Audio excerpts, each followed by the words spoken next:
2011's Magic City Classic, it was a late block field goal that gave Alabama A&M the victory, their last in the series. In 2012, Alabama State's running back Isaiah Crowell ran his way into Magic City history. And last year, quarterback Daniel Duhart rose to the challenge for the Hornets. Today, the tradition, the rivalry, and the pageantry continues as the 73rd annual Magic City Classic is next.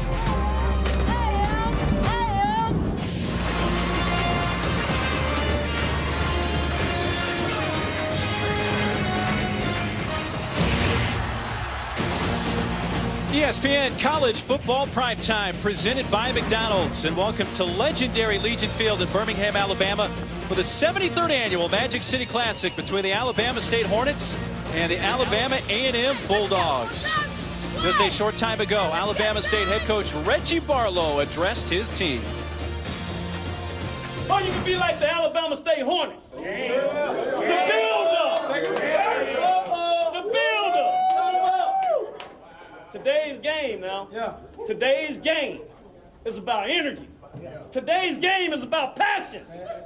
Today's game is about dominating the opponent. You are responsible for the outcome. You are responsible for the outcome. You is responsible for the outcome. Let's get it. Fun to see Reggie Barlow that animated. The Hornets and Dogs are ready to go. Great to have you with us from Legion Field, along with former NFL quarterback Jay Walker. I'm Mark Neely.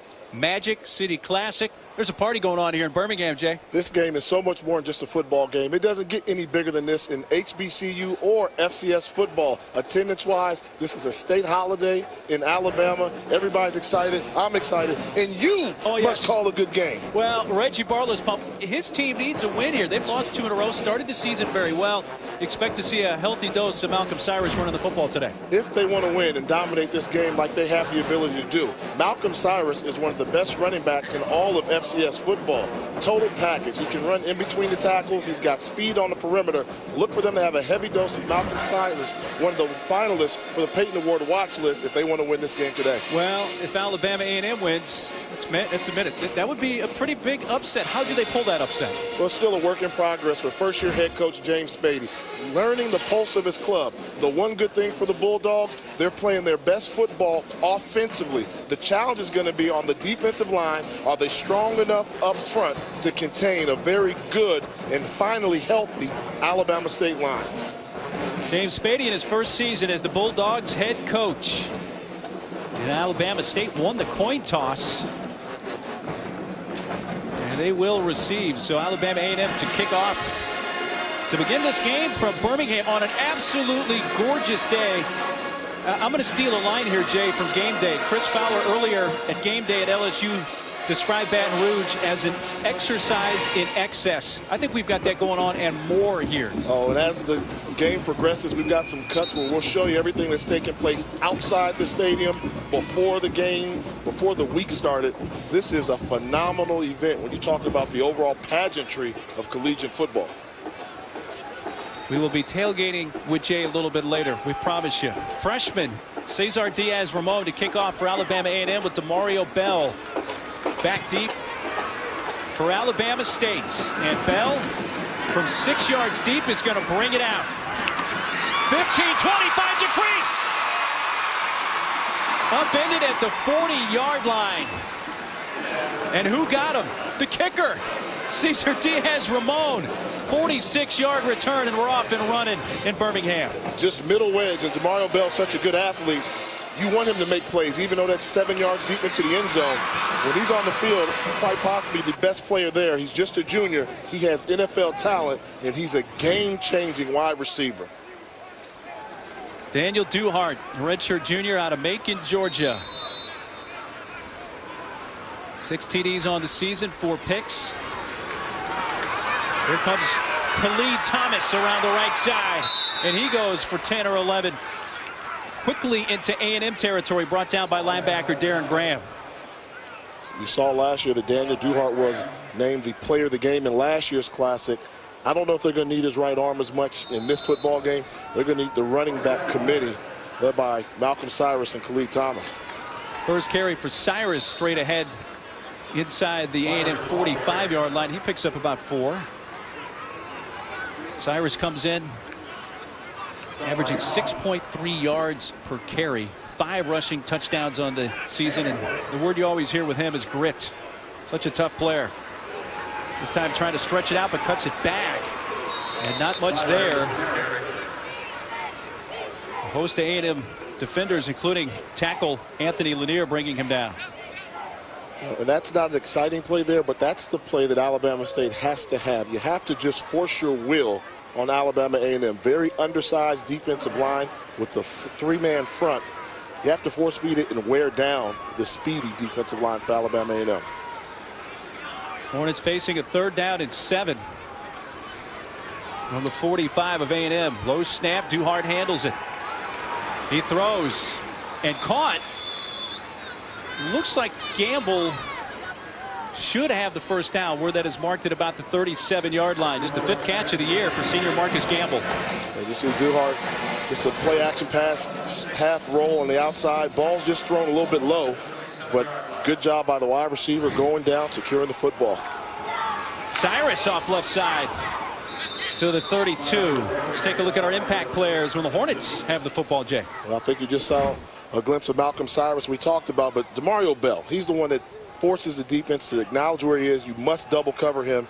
And Dexter Reese, he's got his hands full, taking on probably the best wide receiver in the SWAC.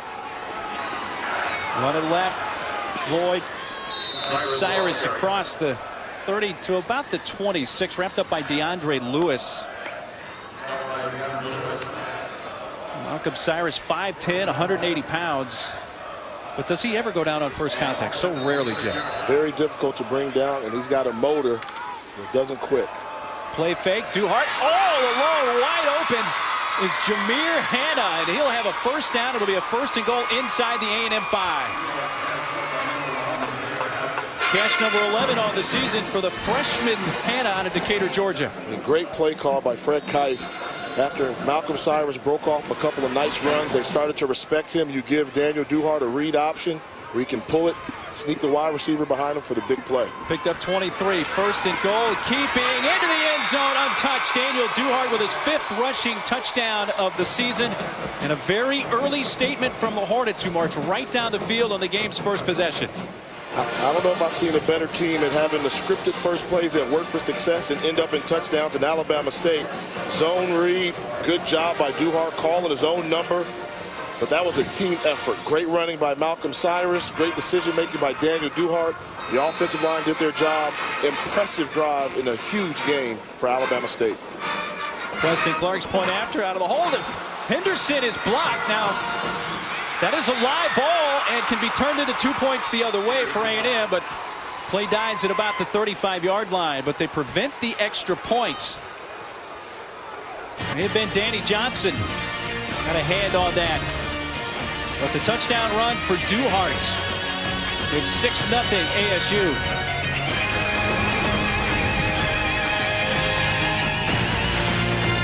Boy, you gonna be in trouble this evening. You got a good man in front of you. What makes a champion? It starts. ESPNU College Football Primetime is presented by McDonald's. I'm loving it. Look around the fine town of Birmingham, Alabama. Magic City Classic, 6-0 Alabama State. Marched right down the field for a quick touchdown, though the extra point blocked. Great crowd here at Legion Field, which can hold over 70,000. There's a lot more than 70,000 folks though on the property here today. In the stadium and outside. From the 1, Tevin McKenzie.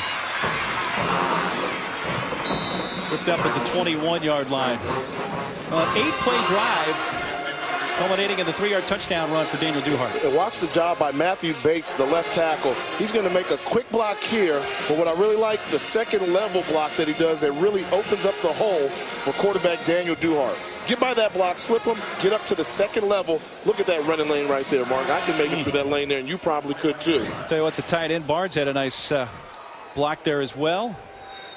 But there is Bates, 6'3", 310-pound senior, who's from the state of New York. Not a whole lot of New York guys on the roster there in Montgomery, but he's won. Well, Jamison Lee is the starting quarterback, and he's going to run with the football. Lowers the shoulder, and he's hit at the 25 for a gain of 4. Lee tweaked a hamstring late in their game, their last game against Southern. And there was some question, Jay, whether he was going to play. Game time decision. Thought we may see Chris Leachman at quarterback, but it's Lee. You don't miss the Magic City Classic. You know, another non-conference game, yes, but not the game that you circle on the schedule when the season is announced. Always the last week in October. You would have to lock him up in order to keep him out of this football game. Native of Honolulu, Hawaii. Lee puts it in the air and a quick strike from Ontarius Smith, but unable to hang on there at the 30, which would have been close to a first down. Smith, who's a local guy from here in Birmingham. You know, he wants to play well in Alabama A&M. Completely different offensive philosophy from a season ago. Solely a pistol-based offense with the running back behind the quarterback. One of the most popular offenses in all of college football now. On 3rd down and 6. And the catch is made by Tevin McKenzie for a first down. Let's take a look at our impact players when A&M has the football.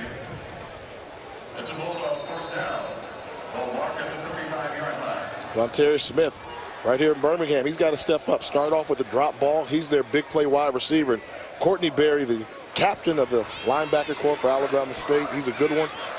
Preseason all-conference selection. A&M converted a 3rd and 6. Hit for 10 yards to move the chains. And here's a carry for Harvey Harris. He's the true freshman running back from Montgomery with his first carry for about 2. And part of the reason why they're still meshing at Alabama A&M is when you run the pistol, first and foremost, you must have a quarterback that can run. You don't want average running. You want above average runners in this. Jamison Lee is a good runner, not a great runner. He has to improve on the accuracy of his throws. Harris again, this time trying off right tackle. Stopped there by K-Ross Stewart. When I think pistol, you automatically think Chris Ault, who was the longtime Nevada head coach who really invented the pistol. And then Colin Kaepernick, who ran it so well for him at Nevada. And Kaepernick's like running a version of that in the NFL now, showing you that he's a great runner. If you can run in the NFL, imagine what he was doing in college. And with that pistol, you put him in shotgun position to make him a threat in the running game, but also that dual threat that can throw the football down the field and pick you apart. Well, they converted on 3rd and 6. On 3rd and 8, Smith with the catch and the first down. Up to the 47-yard line. He caught that shy of the sticks and then picked up another 3 or 4 on the run, a gain of 10, stopped by Marcus Berg. And just a nice read, you know, nice throw, set up, delivers a catchable ball. Ontarius Smith holds on to the football this time around. This Alabama A&M offense, we saw them to start the season. They did not look good versus North Carolina A&T in the MEAC SWAC, but now they've been playing better and better. And if you watch them on film, you're starting to realize they're on to something here. Harris spun down right at midfield for 3 yards. Antonio Humphrey, the left end, who's from Montgomery, with the tackle. Well, I think when we saw them to open up the season, when they played A&T, we thought we might have been looking at a 1-win football team coming into the Classic. I mean, that's how bad they looked, and they admit it. But now, I'm watching them. I'm starting to like some of the things I'm seeing. They're putting more points on the board. Yeah, they come in at 2-5. 1 at Mississippi Valley State. Once again, Harris knocked down by Courtney Berry. They gave away a victory at home. Homecoming, they had Grambling beat. And Grambling came and stole that game. It was the last 30 seconds of the game, I think it was. Yeah, lost 38-28, but yeah, it was a lot closer than that score indicates. And then, you know, against Southern, they led at halftime, had a chance to win that game. So they're improving. Well, they've converted 3rd and 6 and 3rd and 8 on this drive. Now a 3rd and 7. Sending McKenzie in motion. Lee with lots of time. Now has to do something with the football. And a sack. Back at the 45 by Darian Barrett. Give you a little quarterback in 101. If they call a play with 3 wide receivers on the right side, if you're going to go left to the single wide receiver sign, you see where he's looking? He's looking left. Wrong place to go. You have to go right unless you absolutely going to be 100% positive you're going to complete that ball on the single receiver side. Got that from Coach Brian Billup. When I played in the NFL, he said, if I design a play with 3 receivers on one side and you go to the single receiver side, hit that pass 99.9% of the time. That's a mental error there by Jamison Lee. Nick Carton, who's averaging 40 yards per punt, a short one. Thomas comes up to take it at the 22. Stumbles forward to about the 25. 8:15 to play in this first quarter. The party's going on in Birmingham. Right now it's 6-0 ASU. When I heard the word cancer. Well, this is the Magic City Classic through the years. These teams actually played for the first time in 24, but the Magic City Classic officially began in 1940. They played it every year since 1945. Missed a couple of years during World War II. But it is an annual event. You see, Alabama A&M actually leads the Magic City Classic, but ASU has won the last two. Take it off, Cyrus! All the way up to the 48-yard line before he's run down by the safety, Danny Johnson. When Alabama State's playing good football, they're led by their offensive line. All the big fellas up top pulling bodies around, which they haven't been able to do for a while. Great patience by Cyrus, using his size and speed and moves to get to the outside for the big run. Goes for 23 there. Play fake. Duhart swings it out to Earl Lucas to the 47 of A&M. Earl Lucas, who's a senior from Prattville, Alabama, right just north of downtown Montgomery.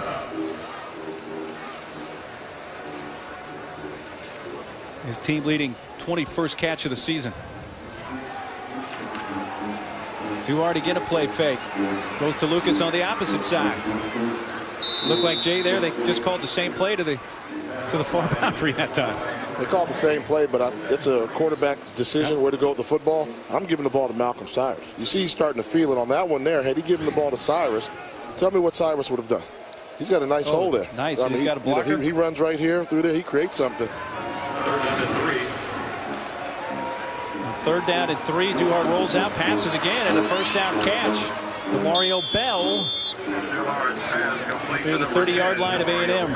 Tackled there by Justin Lucas. It's a gain of 13. I think that pregame speech from Reggie Barlow got them fired up because they are taking it to the Bulldogs right now. The offensive line dominating, wide receivers, extra pep in their step. Malcolm Cyrus running the ball effectively, and Daniel Duhart throwing the ball well.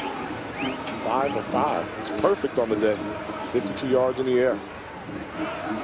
A&M's first drive, they did reel off 10 plays and over 4 minutes on the clock, but it resulted in a punt. They sense pressure. He's changing up the protection.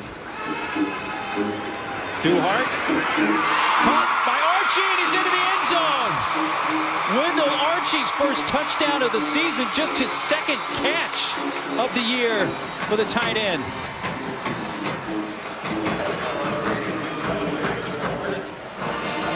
Well, you have a flag down. That's a great quarterback play, though. I mean, he saw the protection. He smelled something funny with pressure coming. Had his line, slide the protection over, threw a strike. The referee today, Trennis Livingston. Number 74. 5 yards. Replay. First down. Well, you can only be within 3 yards of the line of scrimmage, and apparently left tackle Matthew Bates exceeded that, and that takes away what would have been a 31-yard touchdown. Let's see. Yeah, that's Bates right there. He's on the edge. All right, there for sure. He's past the 3 yards. The ball was in the air. I mean, that's just a tough break.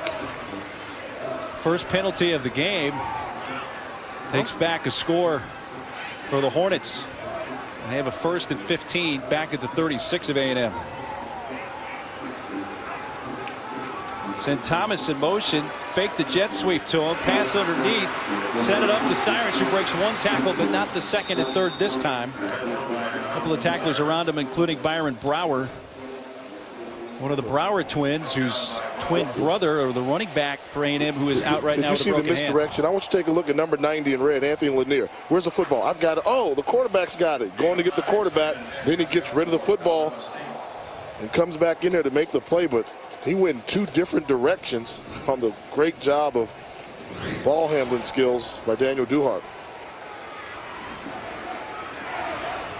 Thomas in the backfield. In motion goes the tight end Brandon Barnes. Thomas running right with a blocker, cuts it back. Twisted down at the 26-yard line. Once again by Brower. One thing that Alabama State likes to do is have a pair of running backs that they feature. Last year was Isaiah Crowell and Malcolm Cyrus, and this year it's been Malcolm Cyrus and Khalid Thomas. And Thomas, just a freshman. What a tremendous upside he has. And I know Isaiah Crowell's in the NFL with Cleveland, but it's not like they've had a big drop-off here with those two guys at running back. Pretty impressive.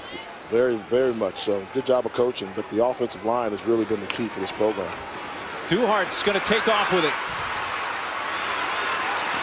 Steps out just inside the 20. Went out there by Devontae Simon, the quarterback.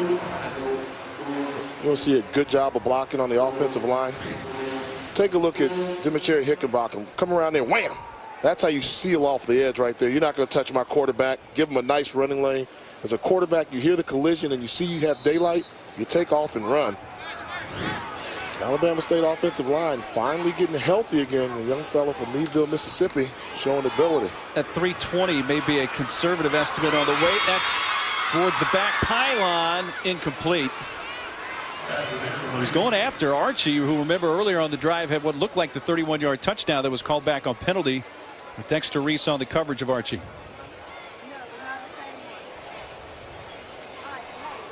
So officially, Archie still only has one catch for the season. Last year, he had one catch for the season.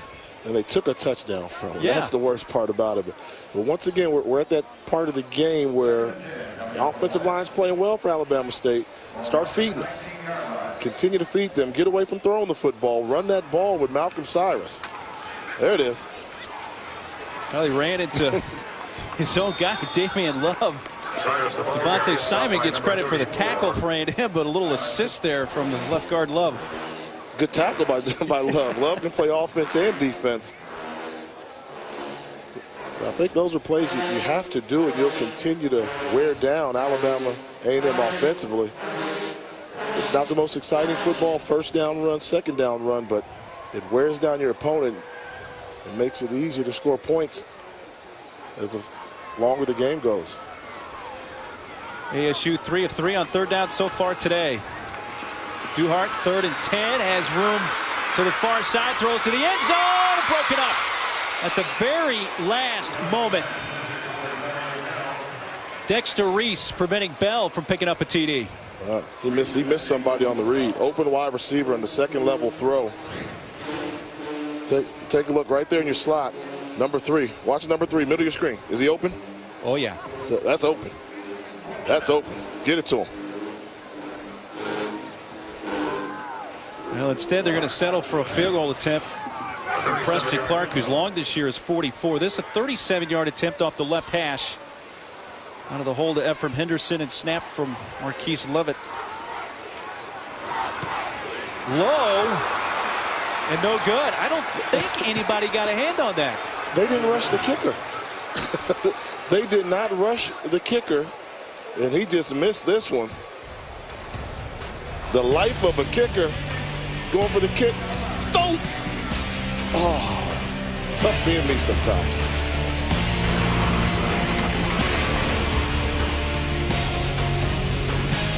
If your morning routine weren't so routine. 73rd Annual Magic City Classic for Birmingham. Under 4 minutes to play in the first quarter. 6-0. Alabama State. Monday, the Redskins take on the NFC East leading Cowboys. Monday at 8:15 on ESPN. And watch ESPN no other night. Monday nights. There's the handoff. Brandon Eldemeyer, redshirt sophomore from Miami, Florida, with the carry for A&M. Up to the 25, pick up a 5. With a 5'8", 175-pounder who certainly does have big play capability in him, though. They've got 2 running backs that mirror each other. They lost their bigger back on the year. For that pistol offense, you need guys that are more quick compared to being fast. Now Brower, the bigger back, freshman at 210 pounds, out with a broken hand. Marcus Owens upending Eldemeyer that time. On the true pistol, 3rd and 3, you should have the defense like completely fooled. They don't know what you're going to do. You're going to run the quarterback. You're going to throw the ball. You're going to spread it out. And they're going to use a timeout, so A&M uses their first. First-year head coach James Spady, who replaced head coach Anthony Jones, who spent 12 years as the head coach in Huntsville. He was there for a while, and Spady comes in and brings plenty of energy to the job. And you know, when we talked to him and saw him yesterday to walk through, he's just as energetic and upbeat about his program as if they were 5-2 compared to 2-5. He knows it's a tough job, but all the coaches, like I said earlier, have a little twinkle in their eye. They think they're on to something. You know, as you mentioned, Jay, we saw them in the MEAC SWAC Challenge in Orlando taking on North Carolina A&T, and you hit a nail on the head. I mean, they didn't look good. They lost 47-13, and like you said, we left there thinking, you know, maybe they win a game, maybe two. Yeah. They've won 2 already at this point here at the midpoint of the season. They've been competitive, and there have been no blowouts at all. They've been in every football game pretty much. A great victory over Tuskegee.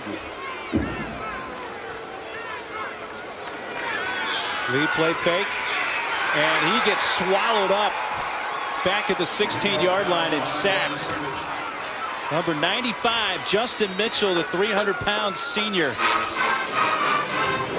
They're strong in the trenches, number 95, and this is going to be just a rush right to the quarterback. Get to him, bull rush. Put the offensive lineman on roller skates. Fantastic individual effort by Mitchell. You know, we talk about Courtney Berry, the good linebacker for Alabama State, but the strength of Alabama State defense is the front four. They're big, they're strong, and they're athletic. Well, A&M converted a couple of 3rd and longs on their first possession, but that one a 3 and out, and Carden, a short punt, takes a bounce to the 35, and here comes Thomas. Still on his feet, and then brought down at the 37-yard line. Explosive player at running back, and what he does on special teams, you add that in, he's quite a player. I've always been impressed with his returns because I think he's the best return man in the conference. I mean, Willie Quinn's a good one down at Southern, but when you watch him, every time we see him, he's an edge-of-your-seat punt returner. You're on the edge of the seat thinking he's going to break a big one every time. Very good as a running back, but I'm really impressed with the way he's performed on special teams, particularly in the run game. So Alabama State, who marched right down the field 8 plays and scored on the first possession of the game, then missed a 37-yard field goal attempt on their last possession. Now this is their 3rd possession, and they begin it at the 38 of A&M. After it was a 45-yard punt and a 26-yard return for Thomas. Out to Lucas. He stepped out of bounds. Yeah, watch it now. I mean, the team that you move the ball on pretty well, but you only have 6 points to show for it. Touchdown, and you're down by 1. They're getting away from the game plan. What was that game plan for the formula for success? Malcolm Cyrus. Let them touch the football. Now they're starting to throw the ball a little bit more on first down, getting away from the first down run, establishing control of the line of scrimmage. I'd be careful if I was Alabama State right now. Do give it to Cyrus this time. Up to the 30, and a nice run there. Gets him within a couple of yards of another first down. Kennard Johnson helping out on the tackle for the Bulldogs. And you have to do it because Alabama A&M has not shown the ability to stop the run. I mean, the key for a good defense is to make a team one-dimensional. You do that by taking away the running game. 3rd and 2, and that is easily picked up to the 25. Goes Cyrus, first down. Dropped there by Johnson.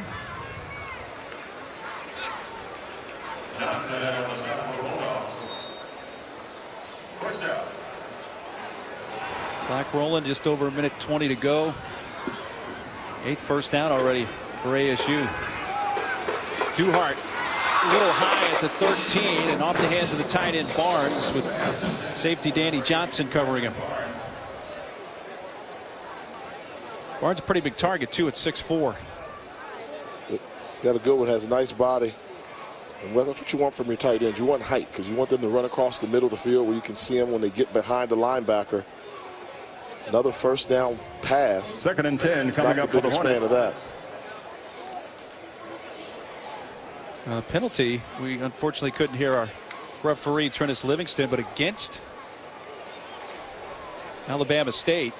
If you throw the ball on first down, that can happen. I mean, 1st and 20. A chop block is what was called. Apparently one lineman had a Defender up high, the other down low. The chop block's going to push him all the way back to the 41-yard line. Duhart under pressure. Inside screen. Lucas. Lots of room. Middle of the field. It may go. Just missed getting in by an eyelash. Danny Johnson prevented the touchdown, but not by much. A 40-yard pickup. You see, trying to finish off the run, going for the strip, and knee was probably down a little bit short. Not quite a touchdown. Good call by the side judge. First and goal from inside the 1. Duhart keeping again, and he has his second touchdown run of the game. Almost a replay of the first, except he went off right tackle that time instead of the left side. Calling his own number again. Cyrus would have got in. Somebody there to greet Cyrus, but it's a good decision there. Sometimes what you say as a quarterback, and you're making these calls, you have to spread the wealth a little bit. The running backs carry the ball down the field, allow them to get some touchdowns as well. Quarterbacks, we always get plenty of attention. Well, this has been an adventure so far today. Clark for the point after. It's a bit of a knuckleball, but knocks it through. It makes it 13-0 with under a minute to play in the first quarter.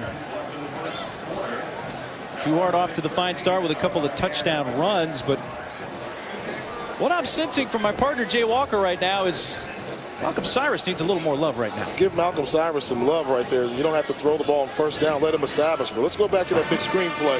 I'll show you right now when you know this is a blown coverage. Look at these two safeties. Each of them are rushing to the middle of the field going the same direction. That's a big no-no. That'll let you know the coverage scheme was not there. They turn their back to the coverage. They throw a screen underneath, and all you have to do is make one person miss. Good job by the offensive line getting into the secondary again. But that was a combination of a good block downfield by an offensive lineman and two safeties not on the same page in their coverage assignments. Culminating in the 1-yard touchdown run for Duhart. And in case you missed that touchdown run, video of that TD now posted on the SportsCenter app, available on your mobile devices and tablets whenever you need it. 5 plays, 38 yards, under a minute and a half. Under a minute and a half. You know, I saw an interesting stat about Alabama State. They're #1 in the conference in offense. They're last in time of possession. That's why. From the 6, Octavius Miles coming to the near side to midfield. Runs out at about the 42-yard line of Alabama State, but a terrific run back for the freshman from here in Birmingham. Big return. I like the job he does setting up the kicker to get by. You never let the kicker get you. You beat him to the sideline a little bit, but probably could have picked up a couple more yards at the end of that run there, but nonetheless, really good return. 52-yard return. So the best starting field position of the day so far for Alabama A&M. The game plan for Alabama State, Malcolm Cyrus, feed him the football. Now, when you're Alabama A&M, what's the game plan? It's all going to be in your quarterback. They cannot win unless they get great quarterback play from Jamison Lee. His decision-making in the running game and throwing the ball, he has to be accurate. Lee, play fake, going towards the end zone. Some contact, and the flag at the 5.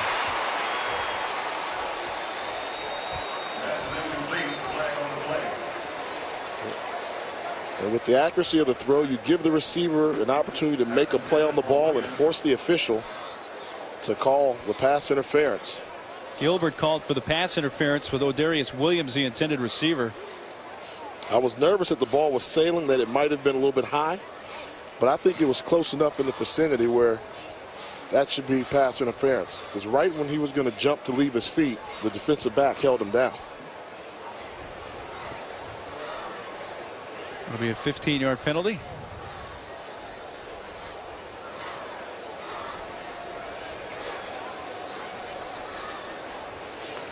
This microphone's not working. Yeah, apparently a couple of penalties on the play. They accept the pass interference, the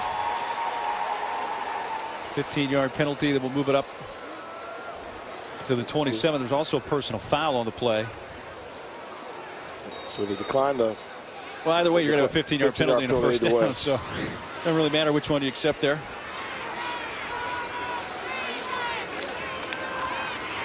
The freshman back, Harvey Harris. We're close to 4 to the 24-yard line.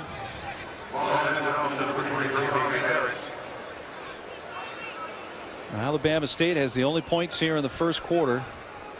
Both touchdown runs by their quarterback Daniel Duhart of 3 yards and 1 yard. Let's see if A&M is going to be able to run a play here before time expires. And I'm going to say they will not. Nope.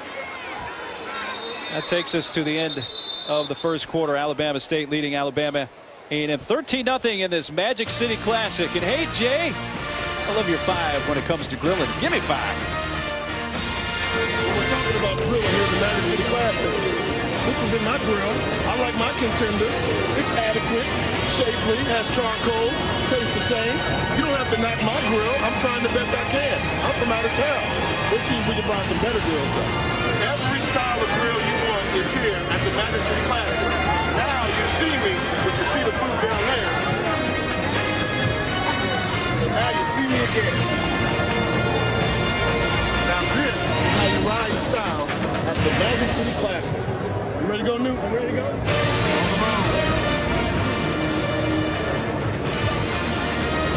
road. Started my Camry.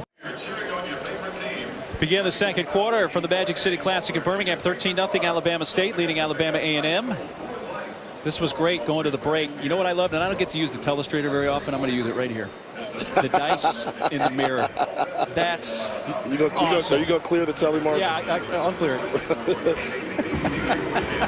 Takes me back to the Fresh Prince of Bel-Air song. The theme music. Harris with the carry, and A&M here threatening. You know, think about this, Jay. If they can stick this in and get a touchdown, they're only going to be down 13-7, and they've pretty much been dominated in this game. They have been dominated, and they can keep it within a one-score game and get the lead with another touchdown or a turnover on point. So important right now for Alabama A&M. You don't want to settle for a field goal right now. You got the ball, great field position. Figure out a way to punch the ball in. First down at the 13 of ASU. Lee hands off. Harris defended at the 10. Fights his way for about 3 yards there. When you run the pistol, when we talk about the mesh, they need more athletic people. Watch the pull. When you're going to make this pull come across, you got to be a little bit quicker, more nimble on your feet. See the big fella, number 68 in red. That's Allen Cruz. He's a good offensive lineman, but now they want him to move a little bit more. You have to be quicker up the hole. Straight ahead, spinning. Down near the 1 goes Harvey Harris. And he can get a first down without scoring, and it looks like he did so there. Antonio Humphrey with the tackle for ASU, but it will be 1st and goal. And you can tell it's starting to get the shaping up as a rivalry game. What you expect when you're playing the biggest game on your schedule, they're going to get the best effort from Alabama A&M today. Leaping into the end zone and a Bo Jackson-esque Legion Field leap for Harvey Harris.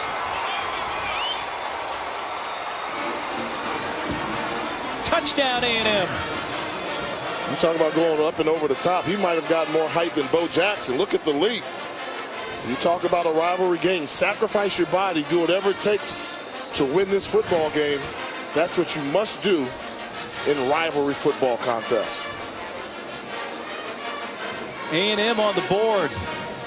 Cesar Diaz-Ramon for the point after. 6-play drive in under 2 minutes. It started with great field position on the kickoff return by Miles. Up and over Harvey Harris. And it's 13-7.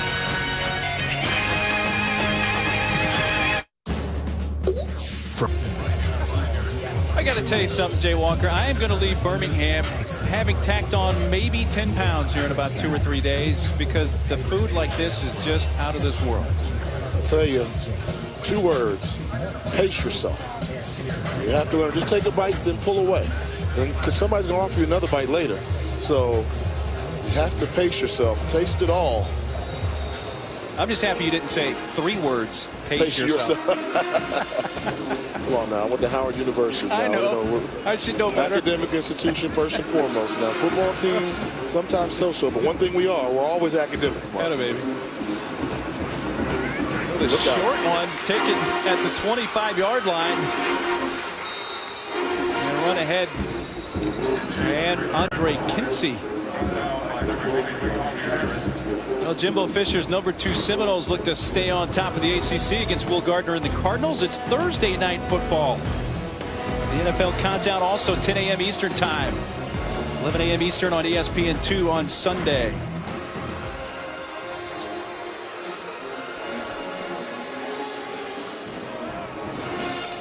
First down from the 34 for Alabama State.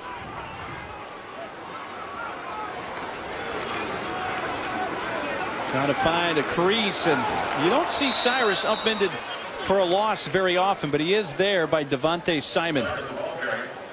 Great job, and we talked about Simon being an impact player because of his coverage skills, but great open field tackle on one of the best runners in FCS football. Well, that lost 4 back to the 30.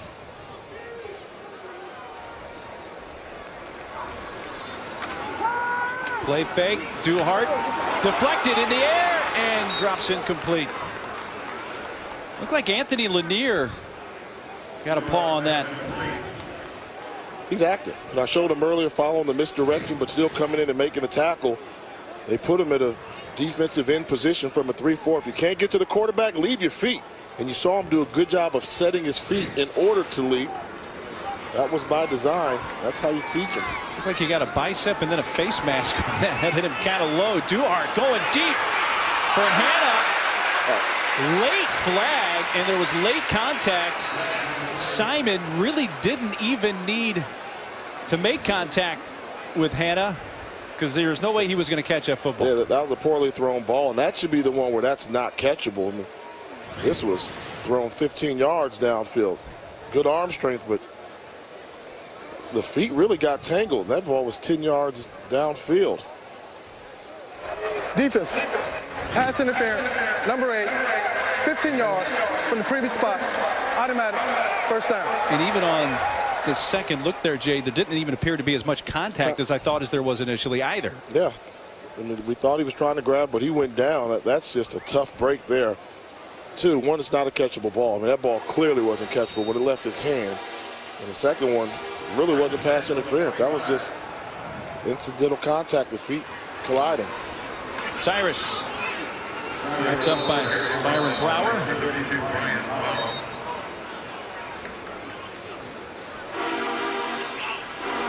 There's Byron Brower. Again, his twin Brian out. He's a running back, broken hand. We asked the coaches, can you tell the difference between the Brower twins? And most of them say no, but this is everybody for Alabama State right now holding their breath because Malcolm Cyrus having an ankle looked at. Cyrus, the injured player for Alabama State. Help to his feet. Definitely has a little hitch there. Let's hope that's something minor, just for the sake of the young man himself. See the senior, and that's a good sign there. Great sign. Here, a little smattering of applause from the Hornet fans. Happy to see him pick it up. And this is why you need 2 good running backs to be a successful college football program. So Cyrus goes down, and then comes Khalid Thomas. #7. Be careful. He's very good catching the ball out of the backfield. Fantastic open field runner. 2 carries for Thomas so far for 11 yards. Slung out to the far side. Joshua Davis, just his second catch of the year. The freshman from Tallahassee. It's like every time they run that read option and he pulls it and throws the ball, like the running back is like running for 5 or 6 yards. You're saying just give it to him. The offensive line for Alabama State is dominating Alabama A&M in the running game. Duhart's pass finds Hannah at the 43. Yards after catch up to the 33-yard line. Tackled by Brower again. He's been all over the field. 15-yard pickup. First down Alabama State at the 33 of A&M.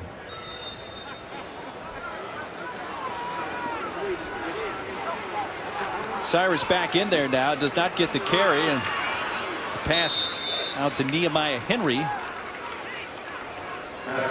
Getting tackled by number 32 Brower. But it is a pickup of close to 9.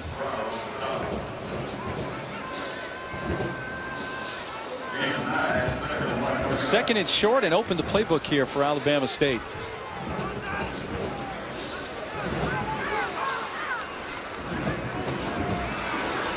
Duhart rolling out.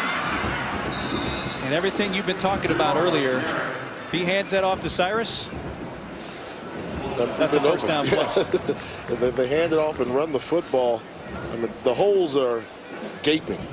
They use a word on the higher vocabulary scale. That a Howard guy would use. Yeah, gaping holes. And they're not taking advantage of it. Now it becomes tough because they're expecting run.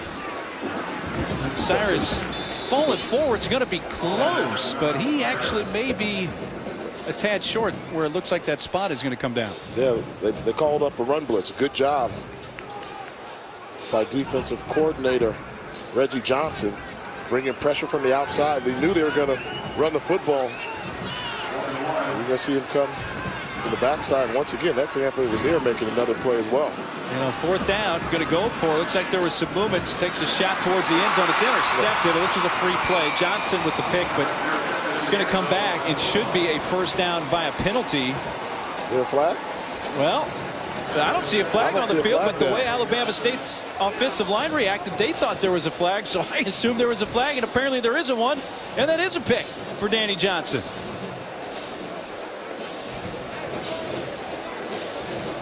Wow. Some confusion there. Looked like Alabama State thought they had a free play, but it turns into a turnover. Love drama? Go on a first date.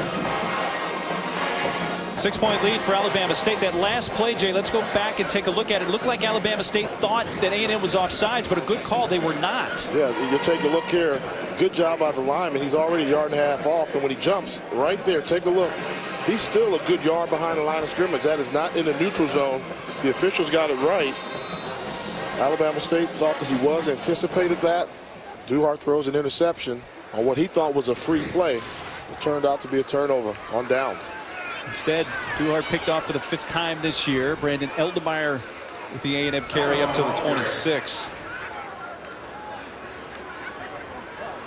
Stewart with the tackle. Pickup of 6 and a second down and 4. And a whistle at the snap. This time we do have a flag.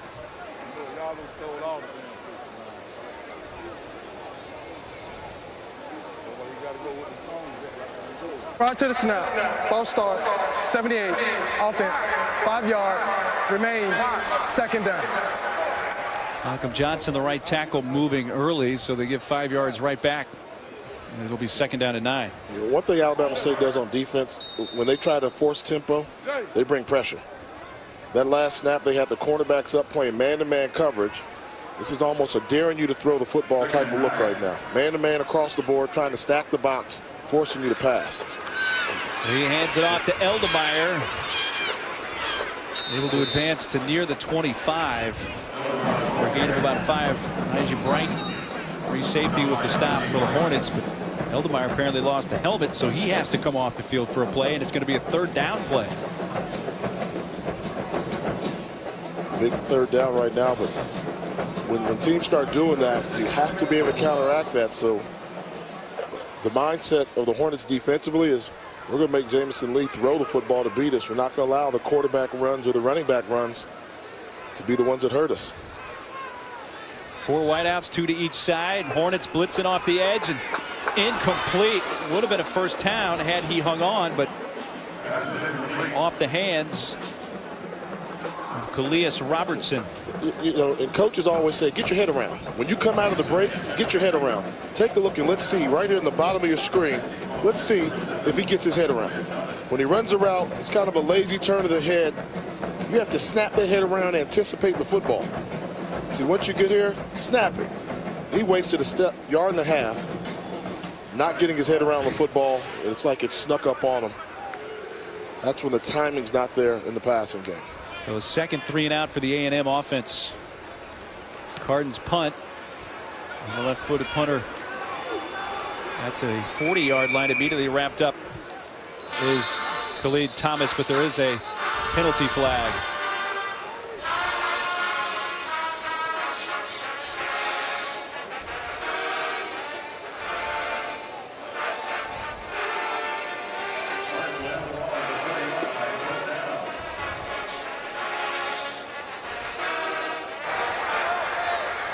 Hands to the face, number 12 of the return team. 10 yards from the end of the kick, 1st and 10. So that goes against the Hornets. When we come back to Birmingham, Jay's top 3 grills. You don't want to miss that when we come back to the Magic City Classic.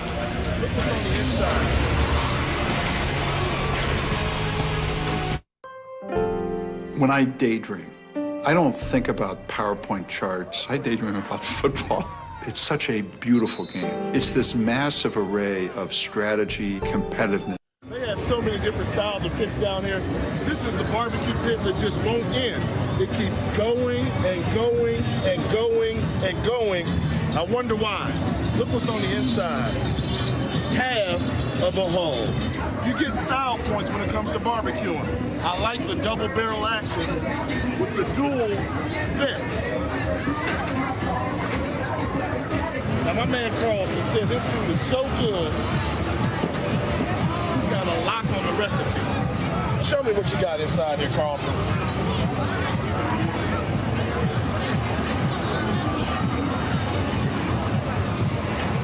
Jay, when you got to lock up your grill, that's taking it to a whole nother level. Cyrus, that Jihad Coleman gets his first carry of the game. By the way, the penalty was on the kicking team. They had said that incorrectly before we went to break. It was not on Alabama State, so it added to the return as a win against A&M. Nice grilling though, partner. Good grilling, good eating.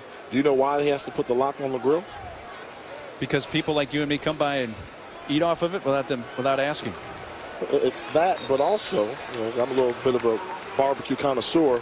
When you're barbecuing and you open up the grill, that brings oxygen. And when oxygen gets in there, what does that do? That heats up the flame.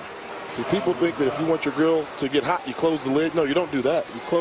You open up the lid, let the oxygen get in there, and then it heats it up. So everybody wants to peek it. You can't control your flame. So he locks it so he can slow cook it and control his temperature for consistency. He not only knows his football, he knows his chemistry, folks. He's no Walter White, but he knows how to barbecue. Sack back at the 46-yard line. DeAndre Lewis bringing down Duhart. And I think Daniel Duhart knows he's in a football game right now. Great speed rush on the edge. Beats the left tackle, Matthew Bates. Just speed. When they're too big, you have to utilize your speed. Great job getting to the quarterback for the sack. And Alabama A&M has slowed down the pace of this football game. We know Alabama State likes to be up-tempo, put pressure on you. Well, if Alabama State can make this game go to a crawl's pace, that favors them. Clark, short punt. Going to take a Hornet bounce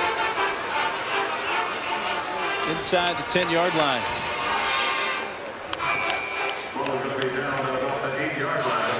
We'll get your NFL Sunday started on ESPN at 10 a.m. It's Sunday NFL Countdown presented by Snickers. Host Chris Berman and the gang provide all the latest news and updates right up until kickoff. And before you set your fantasy lineups, our experts will bring you the latest news, injury reports, and predictions on Fantasy Football Now, delivered by Papa John's at 11 a.m. Eastern on ESPN2.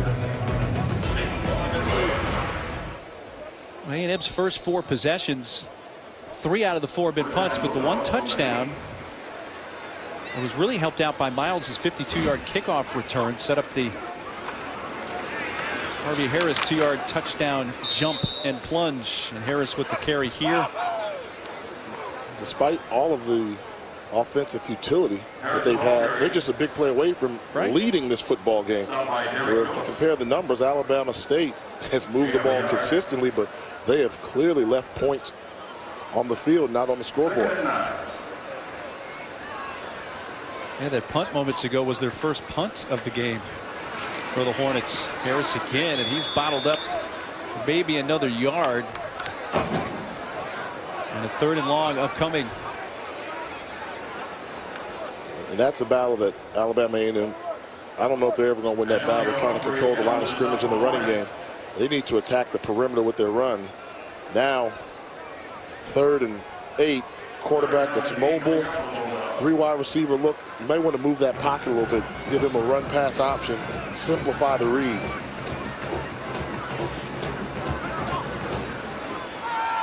They're looking in the direction of the 3 receivers, not seeing anything there. Now he's going to take off. A flag. He's up near the first down marker with the run and would probably have it were it not for that yellow flag laying back at the 7-yard line.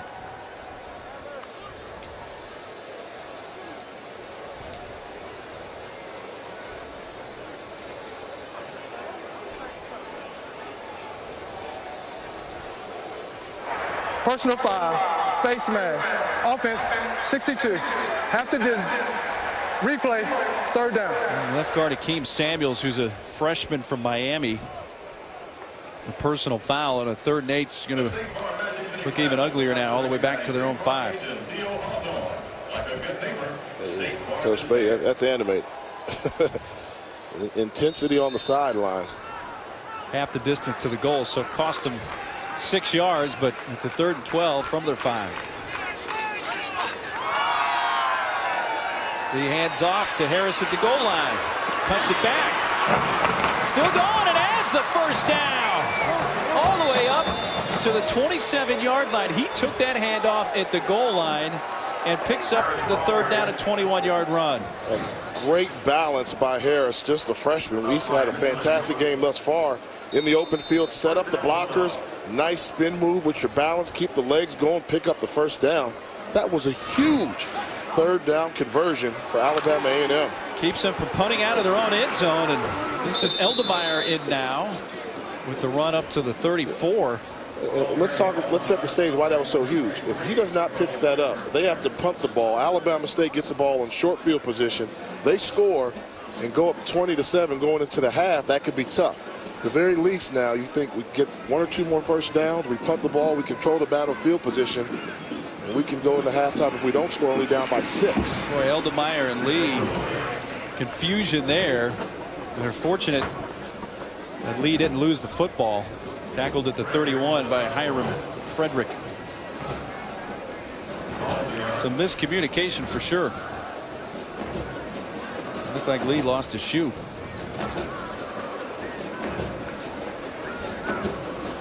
You can stay in the game if you lose your shoe. You lose your helmet, you got to come off for a play. I would just keep an eye on that 25-second clock. If you're going to take the time to tie your shoe. They're 3 for 5 on 3rd down, and now they say, well, we better take a timeout. We got a couple anyway. 30 seconds. Other HBCU news and notes. Grambling State leading the SWAC 5-0 in conference play. But how about this? A final today. Bethune-Cookman beaten by South Carolina State. Uh-oh. Can I get a mulligan on my power rankings we have coming up? And how about Prairie View A&M? They're getting a new stadium. Plenty of excitement there. They're coming off a big victory last week versus Alabama State. But the G-Men, that's the story. The G-Men of Grambling. Head coach Broderick Fobbs has done a fantastic job. Impressive victory overall, Corn. They're undefeated in conference play, and I think they control their own destiny with opportunity to play in the SWAC championship game in Houston, Texas, which we'll be calling. Prairie View A&M final game at Blackshear Field, played there 66 seasons, and you mentioned Grambling State. You know, was right about a year ago when things really went bad for Grambling State. You know, the player revolt, so to speak. Yeah. 365 days later, things have looked a lot better. I would tell you, when you talk to people in the coaching ranks, they all say that Broderick Fobbs, the name Fobbs means a lot with Grambling. He didn't go to Grambling, but he was raised on the campus. And the coaching staff he's put together with offensive coordinator Eric Dooley, and on defense, things they're doing, they've got a program. They took their lumps early, but they are one of the hottest teams in HBCU football right now. Now Lee, with 2 tied shoes, has to quickly get rid of it, and it's short of the first down, but caught by Tevin McKenzie at the 35. It's going to be 4th and about 2. Clock running, and they're going to have to punt the football. That's a tough one. You know, we talk about Lee and being an accurate passer. If he's a more accurate throw, he hits that receiver coming out of the break. and he picks up the first down, but instead it's a completion, but it was behind the receiver, forced the receiver into the dirt, and he couldn't convert. That's why he says give him a catchable ball. Fourth punt for Nick Carden, who's gone for 31, 45, and 35 on his first three, and this one over his head. That ball's still loose, and into the end zone. Touchdown, Alabama State.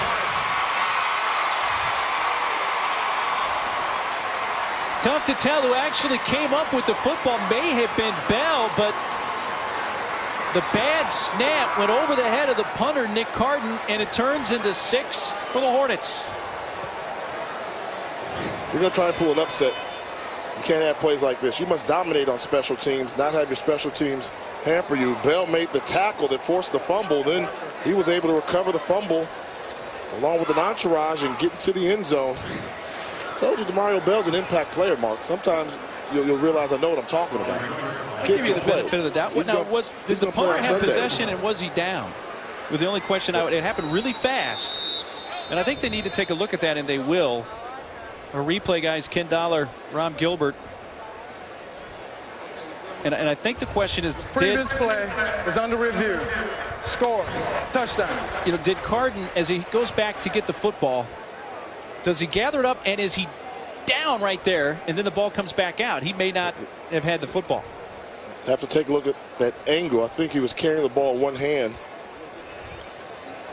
And keep in mind, the ruling on the field was touchdown, so there's enough evidence to prove he was down. Might have been coming out. Ooh, right there. He actually kind of rolled up on the defender. I don't know if he was down. He may have been on top of the ASU player and not legally down when it came back out, because he has the ball for shortly there.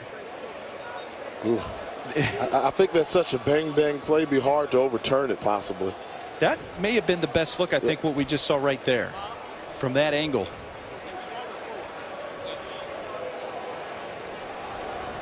You know, regardless, worst case scenario for Alabama State, they're going to have it first and goal at the 10-yard line with almost 4 minutes to go in the half. Yeah, and I thought the knee was down, but when you look at it, as you said, he might have been on top of the Alabama State defender.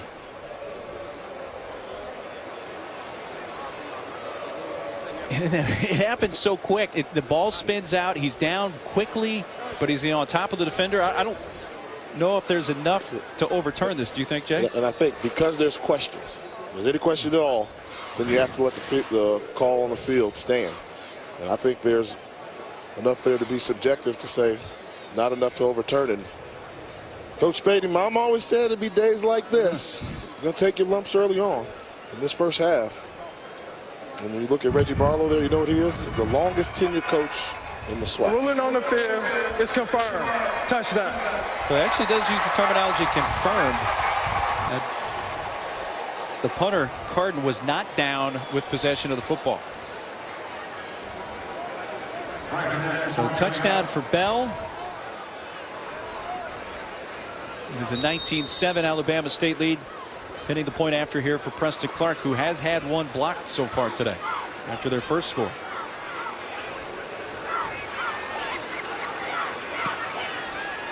Sneaks that one inside the right uprights. 20-7. Alabama State leading Alabama A&M in the 73rd annual Magic City Classic after a special teams snafu for the Bulldogs.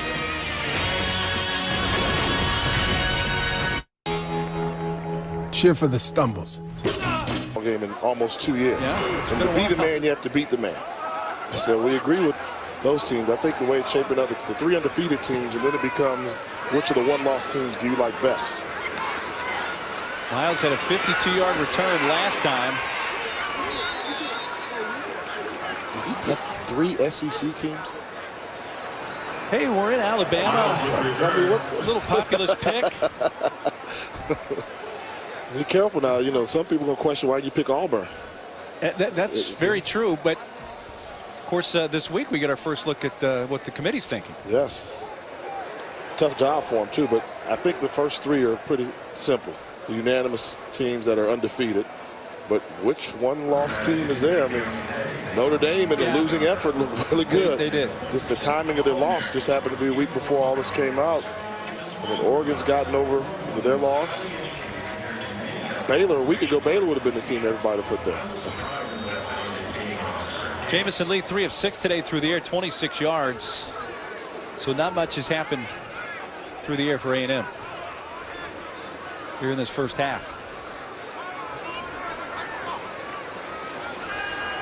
He tries to change that, and he's going deep into double coverage at the 35 of A&M, looking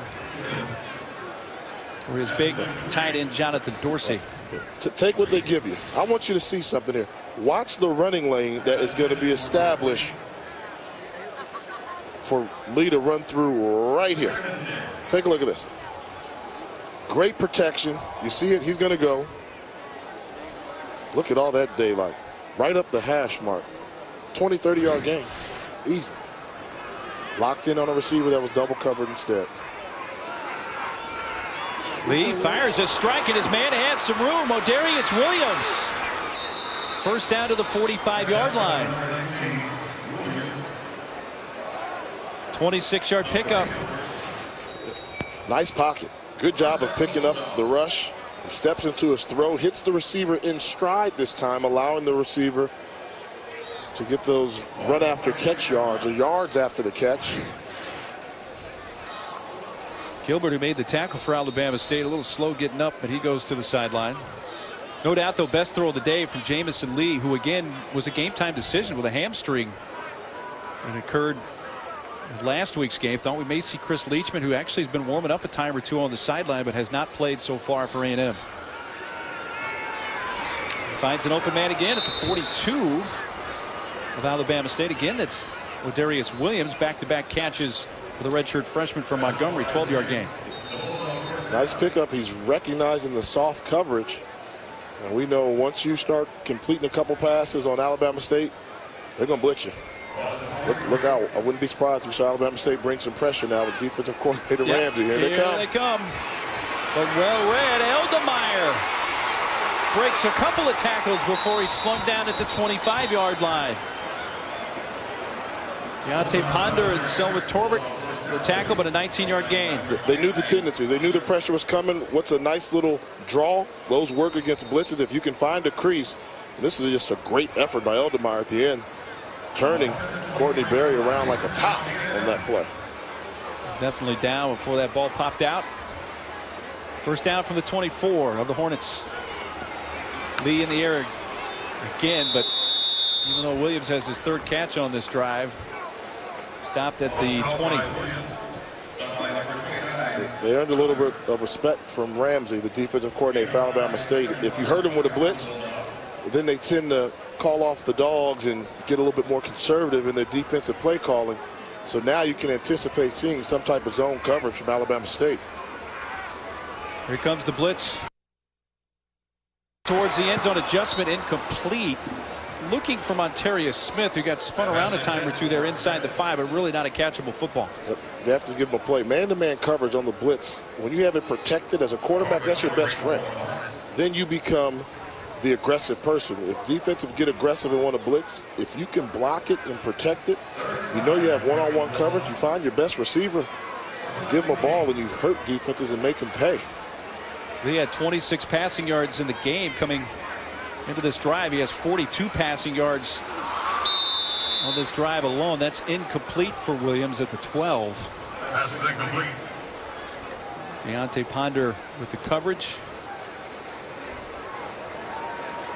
A fourth down and a field goal attempt upcoming. And even if A&M could just put up some points here to respond to that special teams issue they just had, that would be a big positive for them. Cesar Diaz-Ramon, 36-yard attempt off the left hash.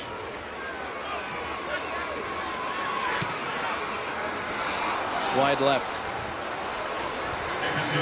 No good. So they come up empty. But Jay, I would like you to give me 5. This is always changing, but let's talk about the power rankings. Where are we?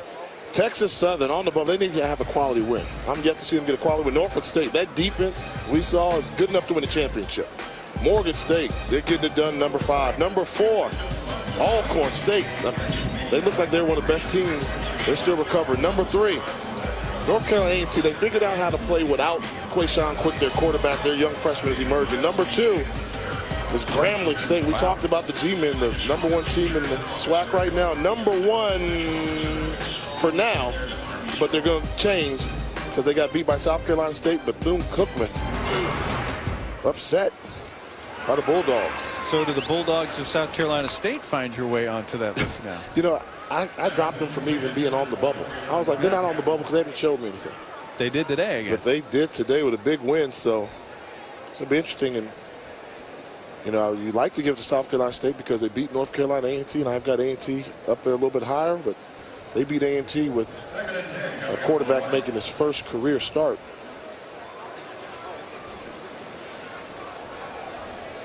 Minute 42 to play in this first half from the Magic City Classic in Birmingham. 20-7 ASU lead. Duhart going to let it go, and he has him wide open at the 45-yard line. Nehemiah Henry carried a couple of tacklers all the way to the 37 of A&M. Really good play by Daniel Duhart, playing the quarterback position. Stepped up in the pocket, kept his vision down the field, delivered the ball to Henry for the big game. Good play. Gain of 42, so the Hornets saying we're not ready to go quietly in this first half. Looking to add on, and almost intercepted. Justin Lucas for a pass that was intended for Earl Lucas. Didn't see the safety covering some ground from the far hash, and that has to be an interception there. That's a missed opportunity. Jordan Puente. That's Lucas, sorry. The two Lucases not related. Earl Lucas from Prattville, Alabama, though. Justin Lucas, his dad, James, was his high school coach. Duhart going towards the end zone. And that one is picked. Dexter Reese. His second of the game. Remember, he had the one earlier on what Alabama State thought was a free play. His team-leading 5th interception of the year.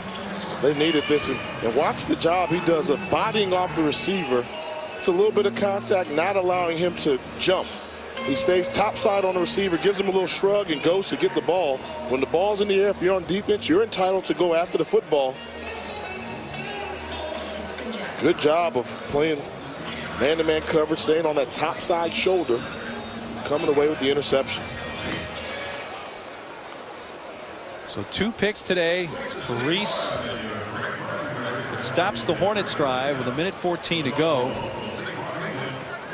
If you're A&M, do you just play this conservatively and get it to the locker room? I'm trying to let Harris make a play, running the football if he can do something for you.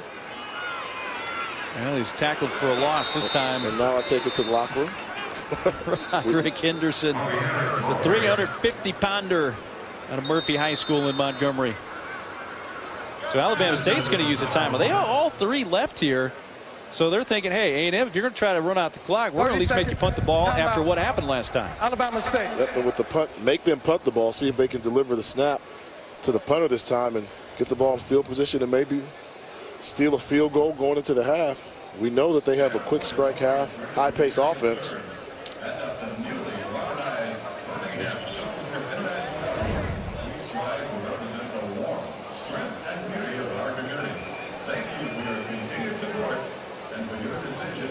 Beautiful Legion Field, historic Legion Field, and just a few minutes away from halftime, and we know what that means.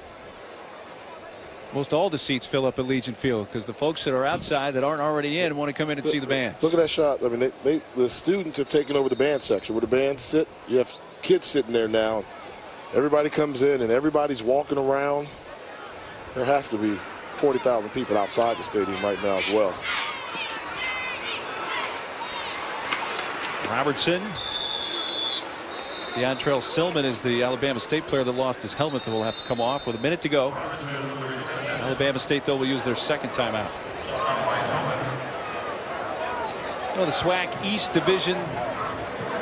Alabama State got off to such a great start that have lost back-to-back games coming in. Lost at Alcorn State, then lost to Prairie View A&M. So right now Alcorn leading the East at 4-1. That was tough because they knew that Alcorn had gotten beat by Grambling. So there was a chance for Alabama State. They needed some help. They needed somebody to knock off Alcorn. Well, they got knocked off as well by Prairie View A&M. That was one of the upsets, and they need some more help now. They need somebody else to beat Alcorn State. And actually need two teams because Alcorn would win the head-to-head tiebreak if the records are tied in conference play. You know, Alabama State had a bye week last weekend, Jay, and really needed it because they played, what, like 4 games in 20 days, something crazy. And Reggie Barlow said, hey, we're banged up mentally and physically. Needed last week off. And this is a team that's going 6 weeks between home games. They've not played a home game since September 27th. They'll go back home until November 8th when they take on Jackson State. They're at Southern next week. Harris to the 25. So the Hornets will use their final timeout and make Alabama A&M attempt to punt again.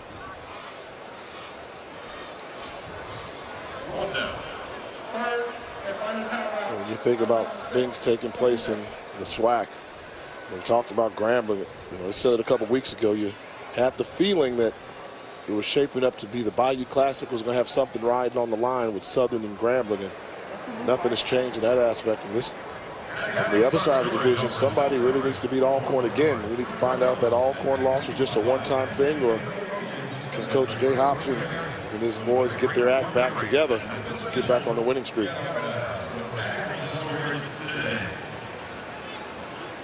You know what makes this game special? You know what happens after the game, 30 minutes after the game? I'm really looking forward to finding out a little bit later. But yes. There's a concert in the stadium in this year's act. Belle Biv DeVoe. Belle Biv DeVoe. You know any Belle Biv DeVoe songs? I do, and the one I want to mention may not be an appropriate song right now, so you know the one I'm thinking of. Well, how about Poison? Okay, Poison will work. And they jump. This could be, if it's against Alabama State, enough for a first down, and allow Alabama A&M to run out the clock here if they so choose without punting. Defense, unabated, 5 yards, 1st and 10. There you go. That'll allow the offense to come back on the field. You can tell Reggie Barlow they were coming after it again. They were going to take another shot. And that's the right thing to do. Coaching-wise, he used the timeouts well. They were going to get the football back with 45 seconds and pretty good field position. But those are the things you can't coach when somebody jumps off sides. Just the luck of the draw. So now Jamison Lee and the Bulldogs can, if they so choose, just run out this clock here. Or maybe they want to take one last shot here from their own 30 with 53 seconds left in the half. Lee sacked. Back at the 21. Roderick Henderson gets him again. We can rewind for about 3 minutes ago what you said with Henderson. I mean, too big in the middle. I mean, the strength of Alabama State's defense is their defensive line. They've got some big fellas there. You got Mitchell and Henderson, stout, aggressive, angry pass rushers. A&M is going to have to snap it one more time here, at least once more. Lee finds a receiver at the 40 and Williams, and a first down to the 42. So stop the clock with 9 seconds left to move the chains. 20-yard pickup. Chance for one more play here, Jay, and they can use a timeout, which they do have remaining. And think about. They're playing with fire, though. I mean, a team that's got a great pass rush and dominating the offensive line, they could have stripped the football from Lee when he was in the pocket. I thought they were going to get to him again. Somebody could get hurt on the play, and you can't afford to lose your quarterback.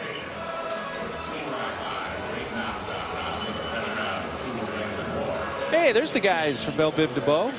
I remember this is the group that really began with New Edition. They started off as New Edition. Yeah. Yep. Bobby Brown. So you got Michael Bivens on the left, Bells in the middle, and Ronnie DeVoe on the right. And those were, I used to tell everybody that was like the Temptations of my generation. We knew they were going to be around for a long time, and fellas look good. And they do. It's going to be a good time.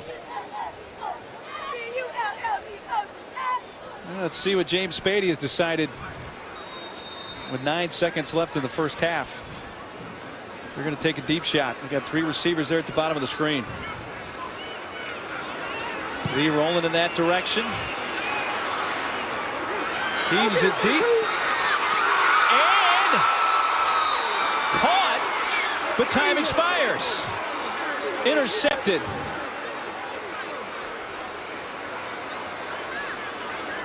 Intercepted by Gilbert, who is shaken up, and the half ends. Wow. That's tough. It's just a jump ball. You know what? That's funny because, well, he got the interception. Normally simultaneous possession will go to the offense, but he did a good job of getting the football, but he is still down. And Devon Johnson, true freshman wide receiver, was the intended receiver for A&M, but the pick for Gilbert ends the first half of this 73rd annual Magic City Classic. 27, Alabama State leading Alabama A&M. Rich Hallenberg, Jason Sehorn, Charles Arbuckle in the studio for the college football halftime report after the break. Hey, what are you doing today? I'm backing up to the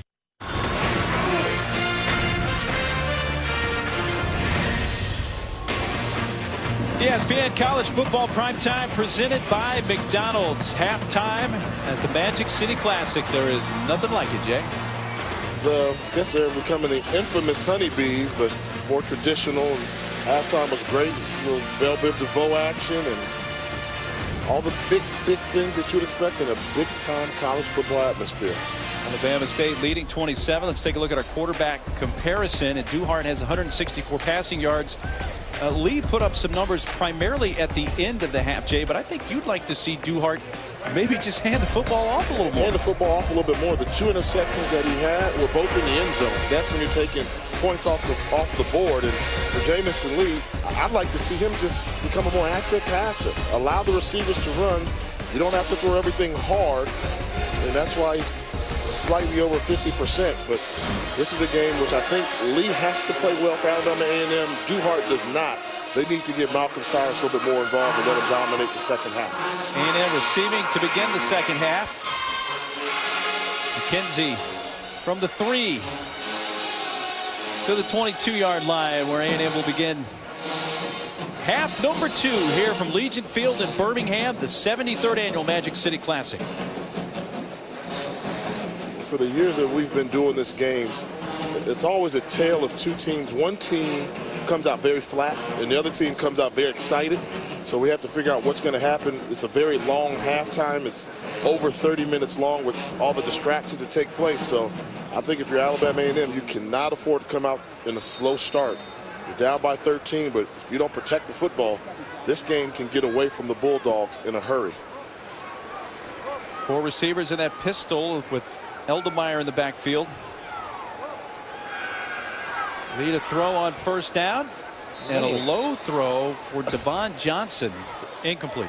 And that's the one. I mean, it was a stationary target sitting there. If you just throw him the football, let him make the catch, he can turn and pick up 3 or 4 yards. But when you take an inaccurate throw and you make a receiver go down to a knee, even if he catches it, it's only going to be for the 1 or 2 yards.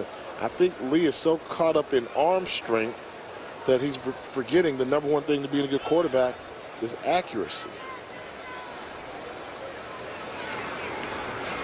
Robertson went in motion, and this is Eldemeyer. Ridden down at the 24 for just 2 yards. So it's going to be a 3rd and 8 right out of the gate. A little slow getting up there, Roderick Henderson, the big tackle. But he gets all 355 pounds back up and ready to get back at it. And Henderson, he played a fantastic first half, didn't he? Very active all over the football. Disruptive from the nose tackle position. Had a couple of sacks late in the half as well.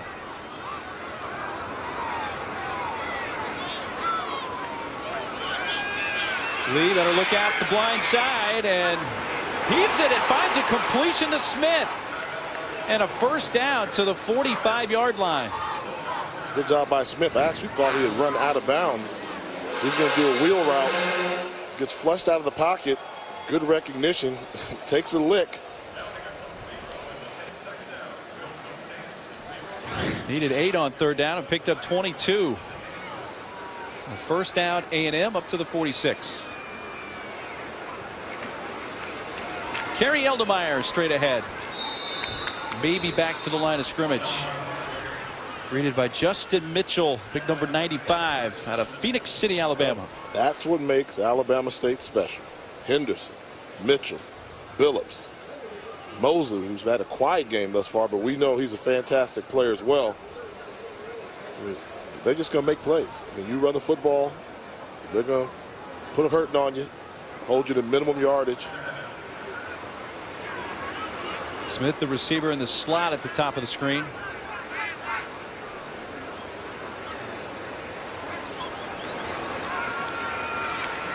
Lee going deep, and another catch. This one for Dorsey.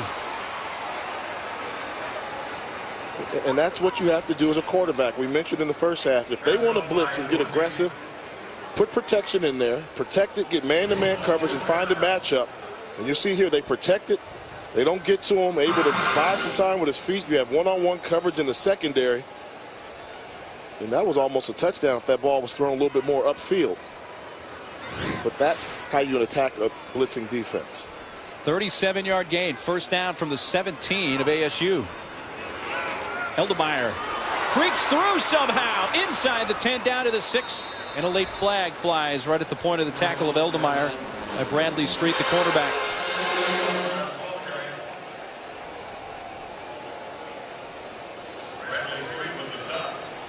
Looks like they're picking up the flag. No flag. Quickly to the line, and they run for Eldemeyer again straight ahead. Now I want to see this. You know, as a football guy, you like seeing this. Now it's 2nd and 5, 2nd and goal. You should be able to run the football in this situation here, but that's a very, very good defensive line. So this is when you see if the defensive linemen from Alabama State can earn their scholarships and make a stop right here and not allow the Bulldogs to run the football into the end zone. Smith in motion. Lee towards the end zone, and he has him. Touchdown. Calais Robertson, his 3rd TD of the season, and A&M marches down the field on the first possession of the second half and finds the end zone. They knew they weren't going to be able to muscle their way into the end zone, so kind of snuck the receiver across the formation. He's just there acting like he's blocking, a little lazy, fun pass type of play. Good acting job. Cesar Diaz-Ramon on for the extra point. Remember, Alabama State missed an extra point, actually had it blocked after the first score of the game. So this to make it a 6-point game.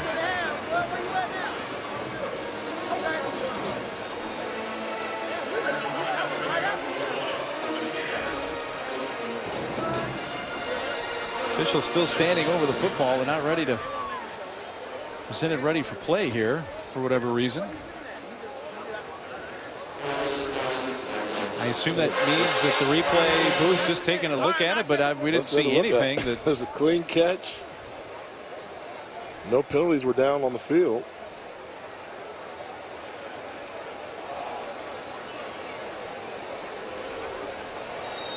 Eight-play drive, went 78 yards in under 3 minutes with a 5-yard touchdown catch.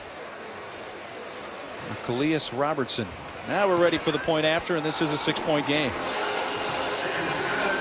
Well, Jay, A&M, for the most part, been dominated in this football game, but they're only down 6 here just a few minutes into the second half.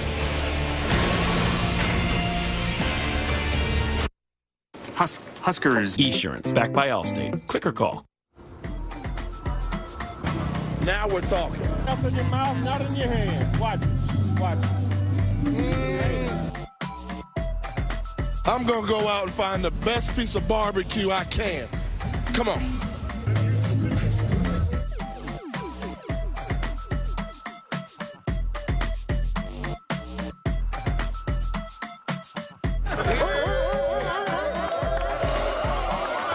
Jay, through the years, and I'll say this first, partner, despite eating in that fashion, you haven't changed a bit. Thank you, man. I appreciate it. I try hard. Hit the gym a little bit, playing some basketball with my buddies at the Y. But, you know, we've introduced some good stuff here. Like Spoon Cam, that's us. We did that. Dennis and I and Major and everybody. We also introduced the turkey microphone, interviewed John. How many people can say they've interviewed John Stallworth with a turkey leg? So we're cutting edge, and we've got some more things we're up to that you'll see throughout the rest of the game. Short kick picked up at the 20, and then nowhere to go for Thomas. Well, A&M on that last drive went 3 of 4 through the air. Lee was 64 yards. They're just down 6, which seems crazy, having watched this football game, to think that they're in a one-score game. It's unbelievable. I mean, Alabama State pretty much doubled them up on offense in the first half. I mean, 240, if you take away the 30, 40 yards Alabama A&M achieved at the end of the half, and they're still right there. And Alabama State needs to perform offensively right now and try and put some points on the board to increase the lead. Well, they give it to Malcolm Cyrus, and he does what Malcolm does. First down run all the way up past the 40-yard line. He goes for about 20 on first down. I mean, it's there. I mean, this is what Malcolm Cyrus does. I mean, when they sniff it out pretty good, he gives you a shake, finds a crease, nice stiff arm, finish off the run. Malcolm Cyrus, he can be your quarterback's best friend. Had 58 in the first half, so tack on 20, he's at 78 yards, and update that even more. Inside A&M territory up to the 37-yard line. Brought down by Danny Johnson, but I think your prescription, Jay, feed it to Cyrus is a good thing. And these are called runs. See, that's what Coach Keiss, the offensive coordinator, is doing. Taking it out of the hands of Duhart and saying, well, if I give Duhart a read option, he may pull it himself. Let's feed our running back that's averaging over 7 yards per carry. So he's calling design run plays for Malcolm Cyrus. Well, he went for 22 plays ago, then 19. Here comes that's not Bell fair. around. That's not fair. Bell down the sideline, one man to beat, and is upended inside the 5 by Justin Lucas. But it will be first and goal, ASU. I said it's not fair because you can't hammer me with Malcolm Cyrus, and then give the ball to Mario Bell, who has the best NFL talent-wise body on this roster. I mean, that's like being a bully. That's a good job of play calling there, and I don't know how you defend that. A jet sweep that goes for 34 yards. First and goal from the 5.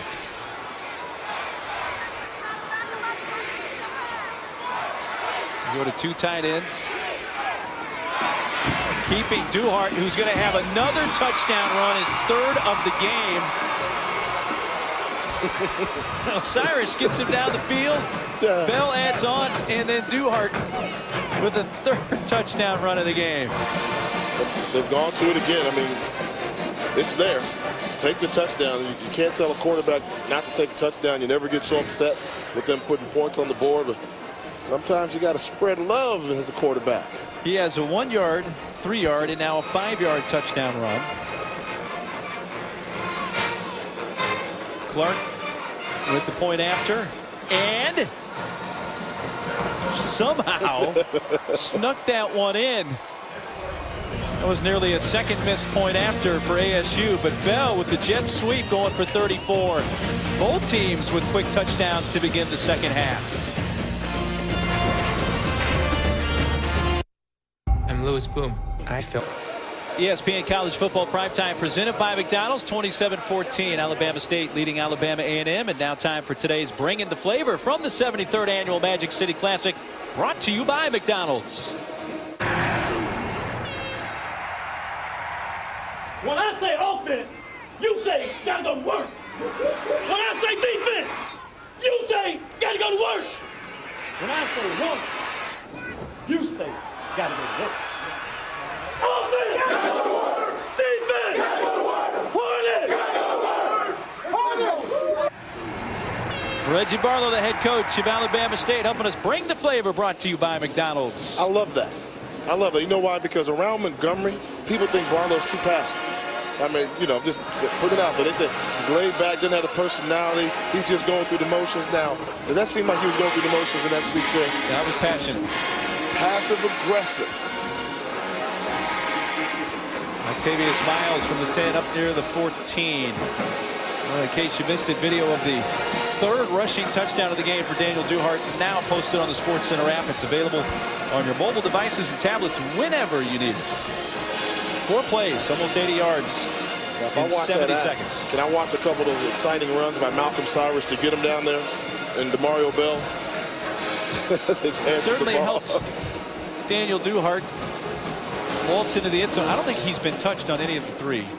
I mean, not a finger. Yeah. And they've been good decisions in all fairness. I mean, they're always a good decision when you score touchdowns, but like I said, I want to feed it. You know, I had a fullback my senior year, scored 20 touchdowns. A fullback? Fullback. And I threw for 24, and imagine had I gotten just half of those back. In motion was Robertson, who had a touchdown on the first drive of this half. Lee back to the air. And a flag. The pass is incomplete. Ooh. Smith, the coverage, Torbert had the coverage on Smith. Oh, wow. And it looked like Torbert had the best chance to catch the football. Who's the flag on? Yeah, because the ball was thrown to the inside. Pass interference, 18, 15 yards from the previous spot. Automatic first down. I thought they were going to call offensive here. Yeah, but the ball being thrown inside, he's got an opportunity to go get that ball. Now, maybe he had him hooked, but let him play football. I don't see where that. Tough to tell where that right arm of Torbert's was, but watching it in real time. That's one of those calls where if you get up and there's no flag thrown, I don't think anybody's complaining. A&M or Alabama State. Each team's now been penalized 4 times. Lee better get rid of it, and does so, and incomplete at the 35. Looking for McKenzie. Marcus Berge, the cornerback, came over to cover McKenzie, and it'll be 2nd and 10. With Lee, he was about a fraction of a second from having the boom lowered on him from behind. The pressure was getting there. Frederick was coming up on him. He's from Honolulu, Hawaii. That's a unique recruiting trail. From Honolulu to Huntsville, Alabama. That's a recruiting trip, though, that I'm sure plenty of guys are like, hey, you know, I'll go do that. That's fine. You leave Hawaii, go to Alabama, Huntsville? Well, I'm saying the recruiter actually going to Hawaii to recruit Jamison Lee. Up to the 33-yard line for Harvey Harris. Of course, Jamison Lee went through Mesa Community College.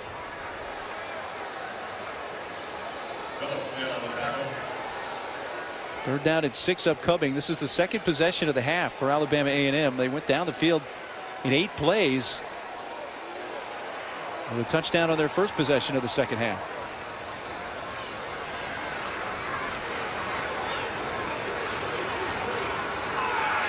Lee, quick pass incomplete off the hands of Robertson. A very catchable football. He was going to have to run after the catch to pick up the first down, but had he hung on, may have done so. The receiving core needs to improve, but that's a tough ball to catch. When you're running full speed and you're only 5 yards across and the ball's coming with that velocity, that's a tough catch. And that's where you just need to touch. I mean, give him a catchable ball. That's what they always say, the catchable ball. It can be firm, but not hard. You've mentioned that a couple of times now, Jay, about Jamison Lee, who obviously has arm strength, but what you're saying is sometimes you don't need to throw the fastball. Yeah, because if you're waiting, if you're going to throw a receiver open, then you have to put some touch on the ball. The Cardinals punt, gathered at the 32. Thomas up to the 40, 35-yard punt. Jay, why don't you, late flag, by the way. Why don't you give me 5, though? You're going to love this one.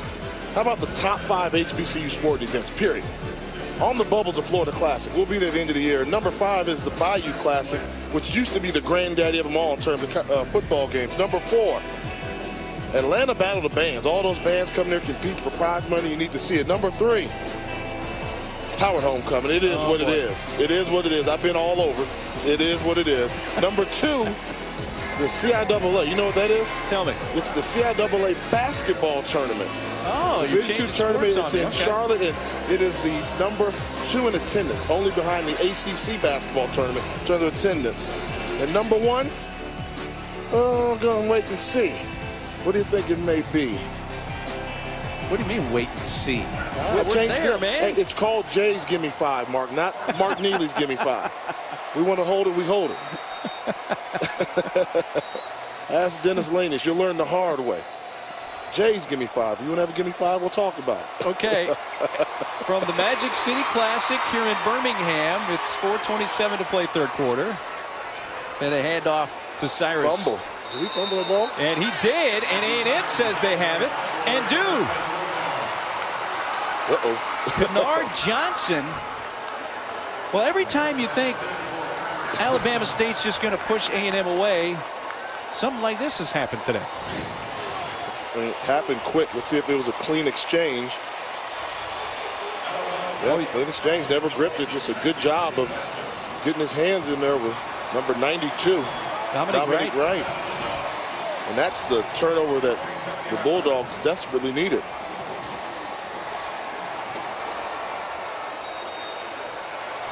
And a first down for A&M from the ASU 27.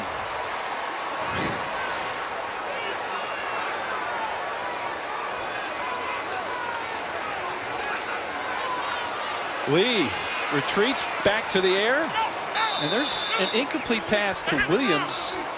We've seen a lot of those underthrown balls on the run. We've seen a lot of receivers going down to make catches on the ground.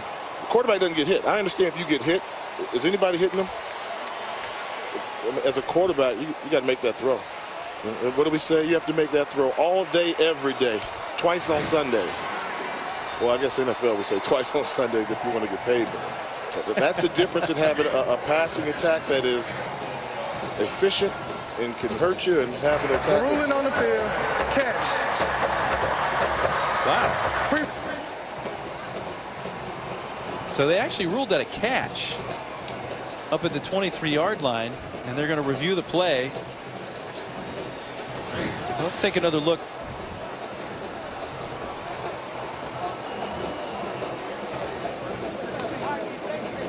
See, going down. Well, the catch by O'Darius Williams. But once again, that's that catch that should be more than just a 4-yard gain. I mean, at the time when I saw the play, I didn't think he caught it. That's a lot of football on the turf. He's clinching it. But since the call on the field, Jay, is catch, I haven't seen anything yet that's going to overturn it. Though I couldn't argue the other way either. Yep. And when that happens, what do you do? Go with what's on the field. Confirms it. But those are the little things. I mean, you make a nice play call, you get a wide receiver that's wide open. They do not get any yards after catch. I shouldn't say they don't get any. They leave a number of yards after catch on the football field. Curtis Livingston, our referee, waiting for the call down from Ken Dollar, Ron Gilbert up in the replay booth. So if the call stands, you're looking at a 2nd and 6 from the 23. Otherwise, looking at a 2nd and 10 from back at the 27.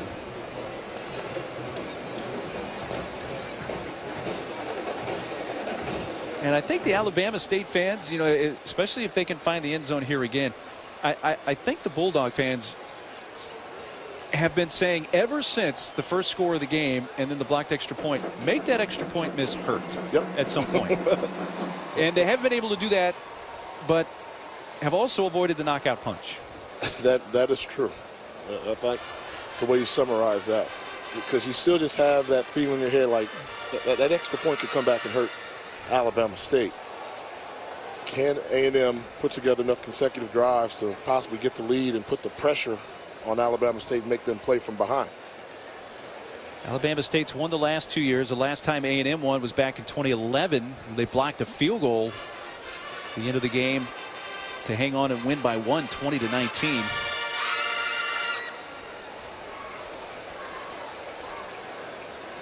Here's our official call.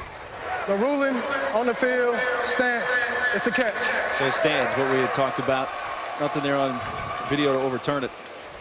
Wow, that's about a minute and a half of my life I'll never get back. I was going to say it was about 2 minutes. Yeah, 2 minutes.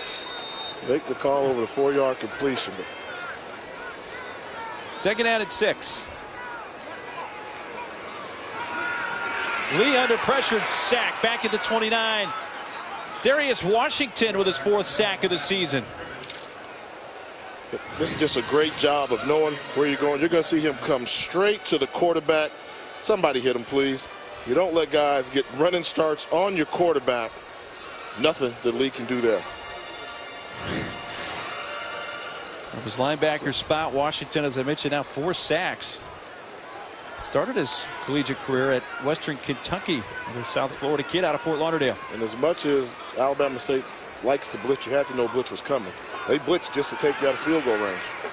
Screen pass set up, but Eldemeyer tackled at the 30 for just a yard, and that was number 8 again, Darius Washington. And just like that, things changed. Alabama A&M was in pretty good position, looking at 2nd and 6, and then they don't pick up a blitz. That takes him out of field goal range, and now another short completion.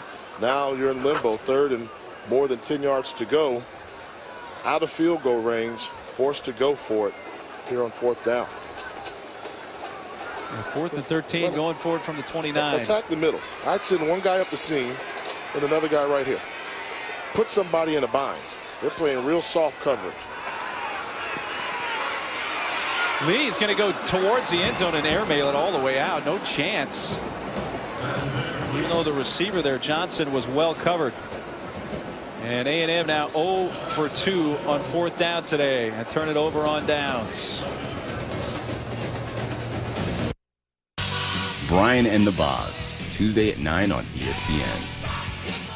Let's go, Dr. Pepper. Let's go. So college football thinks they need a selection committee to choose a top 25. Should have just called this football expert, because I analyze every aspect of the game. Green turf, blue turf. Magic City Classic from Birmingham. Entertainment everywhere you look in Birmingham this weekend. ASU taking over after Alabama A&M turned it over on downs, beginning from their own 29-yard line. Lose the football again. Did Cyrus pick it back up? He did. That's just about, that was almost back-to-back fumbles by Cyrus on his last 2 carries. Well, he did fumble it, but he recovered it there. And I know what they're trying to do. Normally after a fumble, running back. Yeah, that was an exchange problem there. That's an exchange. That's an outside stretch zone. You really have to hustle if you're a quarterback getting out there to get the ball to him. But normally with the running back, all the great ones, when they fumble, they run harder when they get the ball. I mean, right now in the NFL today, when DeMarco Murray, you know he's going to fumble. But after he fumbles, there's going to be a price to pay. I don't know if Cyrus can run any harder than he does all the time, man. It's hard to bring down. He's pass blocking here, and the catch by Hanna right near the marker at the 39. This is close. You're going to say he's short. So 3rd and less than a yard. It'd be 4th down. 4th down. Yeah, they have 3rd down on the marker, but this should be 4th down. Now they do change it. Yep. You need to think about if you're going for it. I think they think it.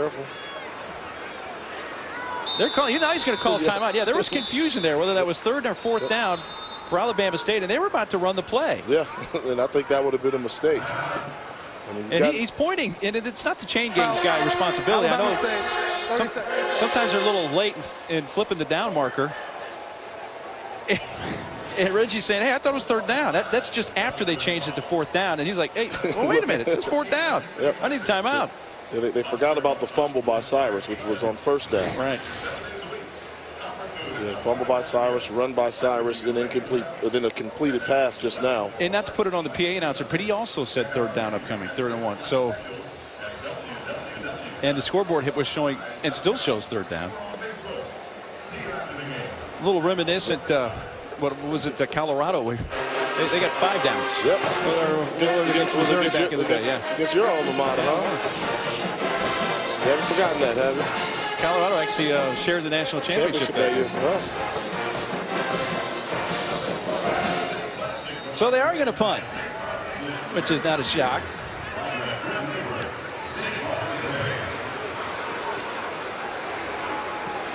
And the short punt lands at the 37. It takes an A&M bounce back towards the 40.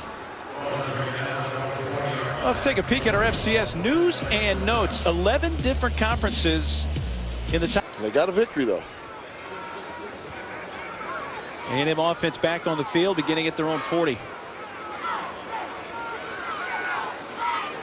These passes out of reach of Montarius Smith. Yeah.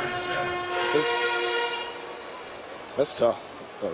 As a quarterback watching this, I mean, and he's struggling. You're not always going to have your A-game stuff, just like major league pitchers don't go out there with their A+ stuff all the time. But they're just certain passes as a quarterback that you've been completing that you like to think you can complete with your eyes closed. 5 yard out from the slot receiver is one of those routes.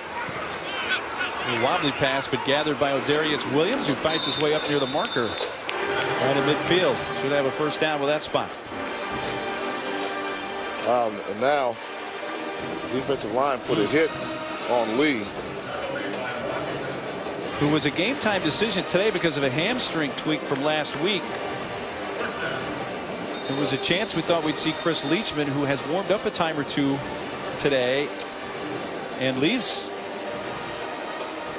now taking a seat on the turf, and the training staff comes out to check on him, and right behind them is the redshirt junior quarterback Chris Leachman, number 17.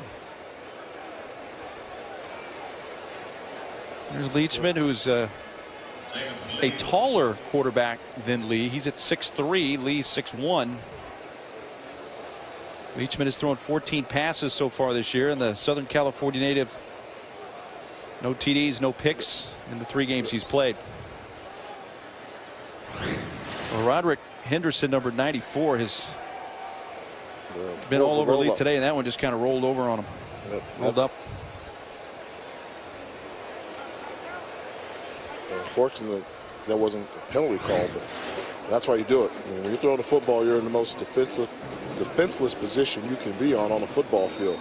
But now with Leachman come in, they say we'll still run that pistol, but we will change our passing patterns a little bit more, stretch the ball downfield a little bit, and allow Leachman to pick the team apart in there. But it'll be short-lived appearance by Leachman.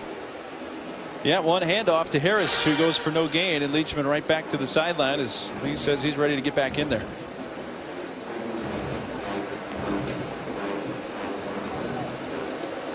How about the hamstring issue he's been dealing with this week? How much does that affect your throwing mechanics, Jay? I mean, because they haven't really had him do a lot of scrambling, it's been pocket presence. So I wouldn't say too much. Maybe a half yard that time for Harris.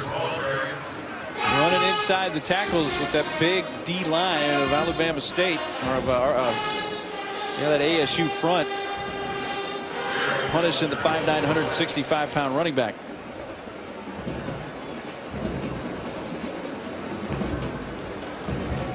You can tell just the way he's standing and walking a little bit. He's feeling it.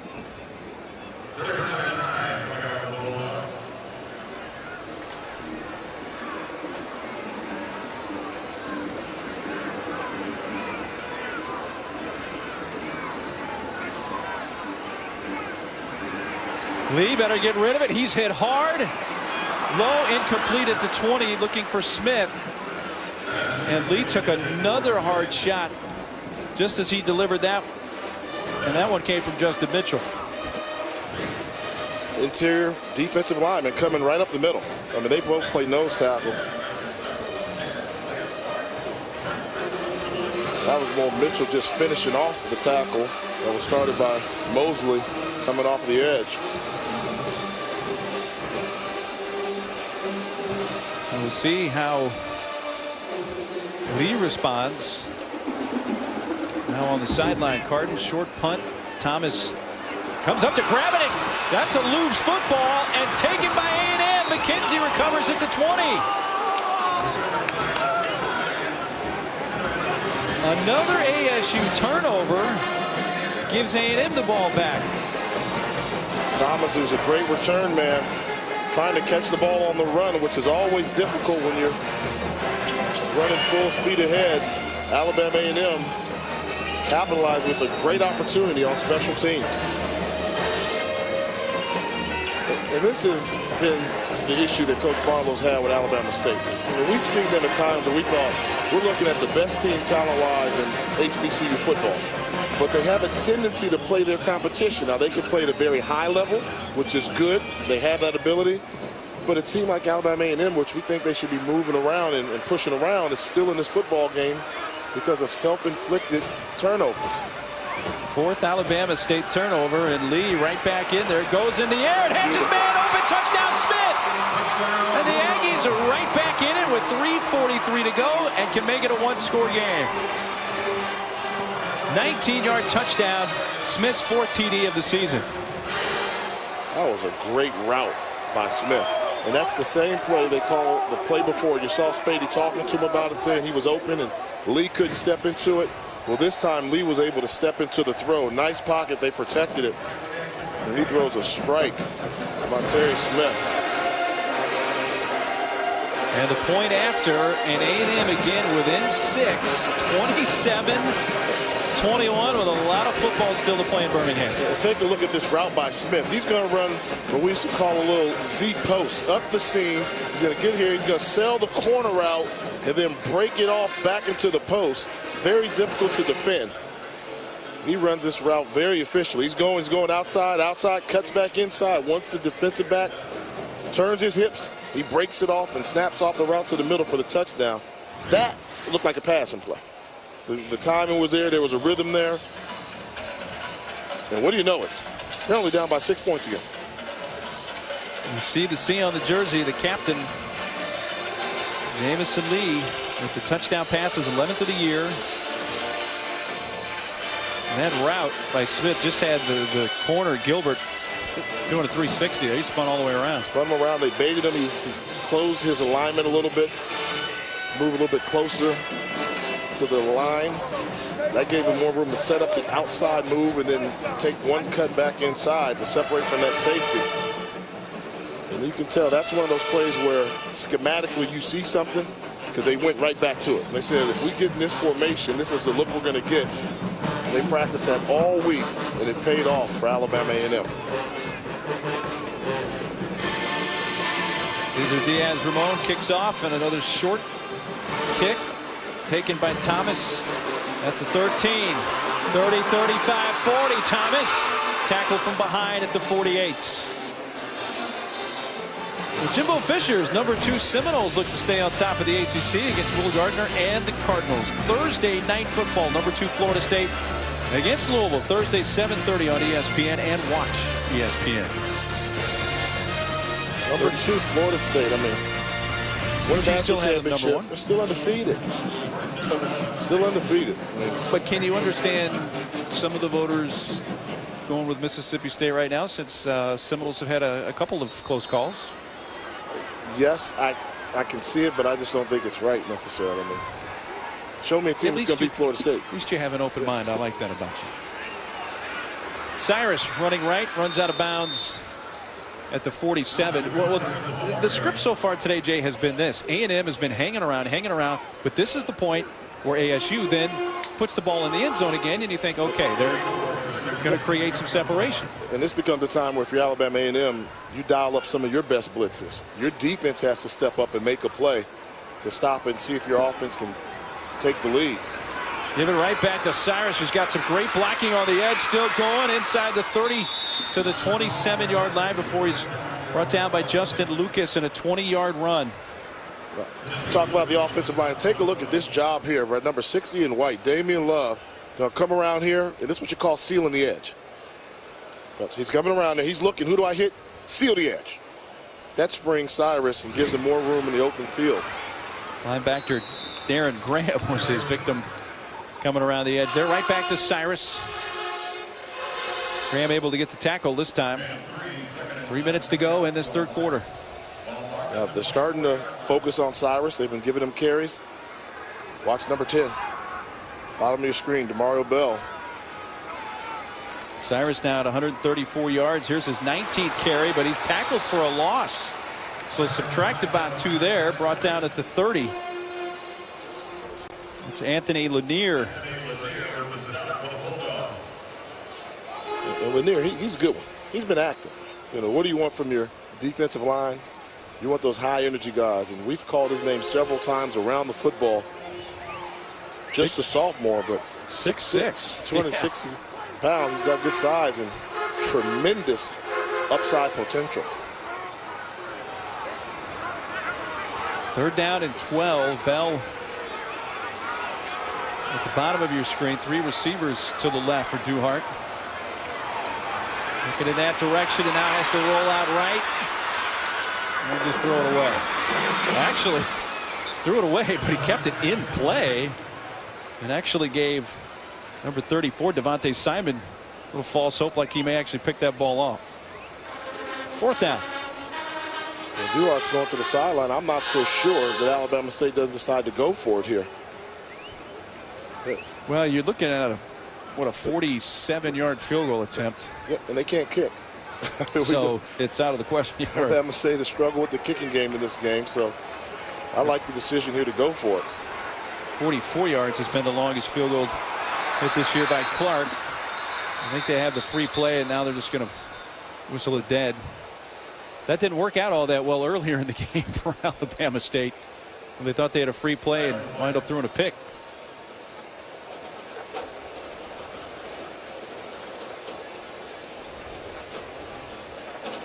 And unfortunately for Alabama State, quick whistle. I'm sure they would have liked the play to continue. Offsides, defense, 53. 5 yards, remain, 4th down. Well, not enough for the 1st down, but does cut it to 4th and 7. And I think now is where Reggie Barlow's thinking, oh, maybe this is going to be in the range of Clark, or do I go for it? Thinking about over there, but in the back of his mind, he has to be thinking, those kicks look really bad earlier, and the potential for a block as well.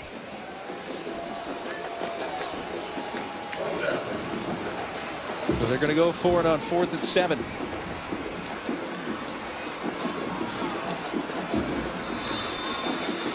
Well, they may still be debating, so they're going to take a timeout. The Hornets do. But 30. Here's the factors that are part of the decision-making process for Reggie Barlow right now. The kicking game has not been good for the Hornets. Yeah, they start off after scoring a touchdown, had the extra point blocked. So you knew something wasn't where it should be, and then Alabama A&M didn't even rush the kicker, and that ball didn't get above 10 feet off the ground. Yeah, that was a 37-yard attempt that was missed on their 2nd possession of the game. So when that happens, coaches lose confidence, and then they start thinking about other factors. In this case, I cannot fault them, because if that kick is blocked, Alabama A&M would love to capitalize on special teams and get a kick return for a touchdown to take the lead. But their kicker, Preston Clark, came in 11 for 13 in field goal attempts, along with 44, and hit it 23 and 24-point afters. But no question, today's been a little different story. Yep, and they've been actively pursuing the kicker, coming across the edge, using a speed rush. But if you're the Alabama A&M defense, Jay, what you've been talking about, a chance to make a stop right here. Yep. You enjoy it. 4th down and 7. Duhart sets up the screen. This is Lucas, and he's going to have the 1st down at the 12. 13-yard gain, needed 7. Every time it gets an obvious pass situation, they use this screen package to perfection, getting the balls to the playmakers in space, realizing that they're going to be playing zone coverage. It's good recognition. Really way to take advantage of a defense that's playing too far off. And did you see ASU lineman Damian Love? He completely took out the defender on the edge. Run to about the 10 for Cyrus, and some hard hits over there on the sideline. DeAndre Lewis supplying one, the quarterback for A&M, for the tackle.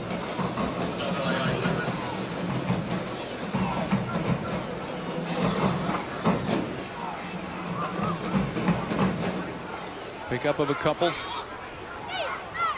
2nd down and 8 from the 10.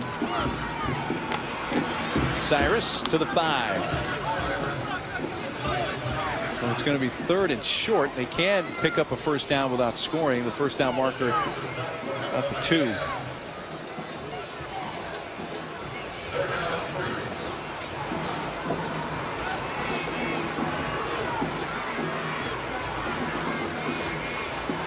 The two tight ends.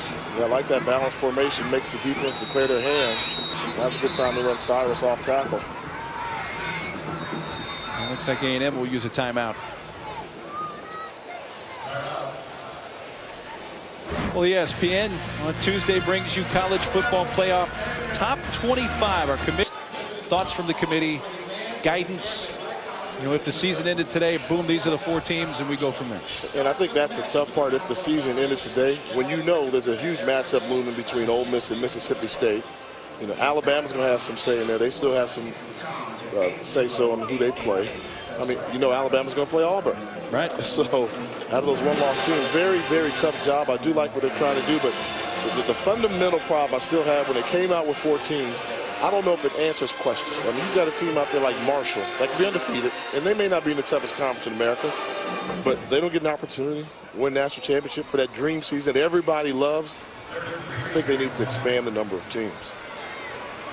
You may be a few years ahead of your time. 9th play of the drive coming up here. Started at their own 48.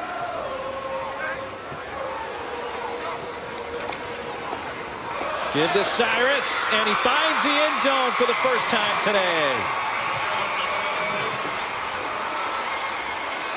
His 6th rushing touchdown of the year, and ASU responds right back. Good runners know how to smell the end zone. One cut against the grain, takes a hit into the end zone, and Cyrus finally scores a touchdown in his last Magic City Classic. There's an A&M player down, DeAndre Lewis, one of their linebackers, shaken up in the end zone. Young man from Miami, Florida, went to Miami Central High School and began playing college football at Florida Atlantic. He was a redshirt for them back in 2011 before transferring. One of their leading tacklers this year.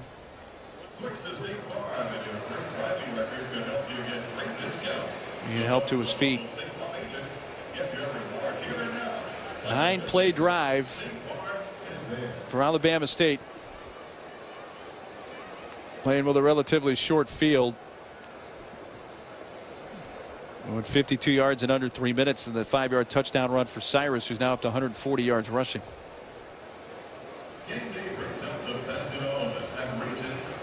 But again, going to script, Jay, every time Alabama A&M makes it a 1-score game, Hornets are able to come right back and make it a 2-score game. And the defense had a great opportunity. You had Alabama State facing 4th and 15, 4th and 12. Do you agree with them chasing the points right here with 49 seconds left in the 3rd quarter, going for 2?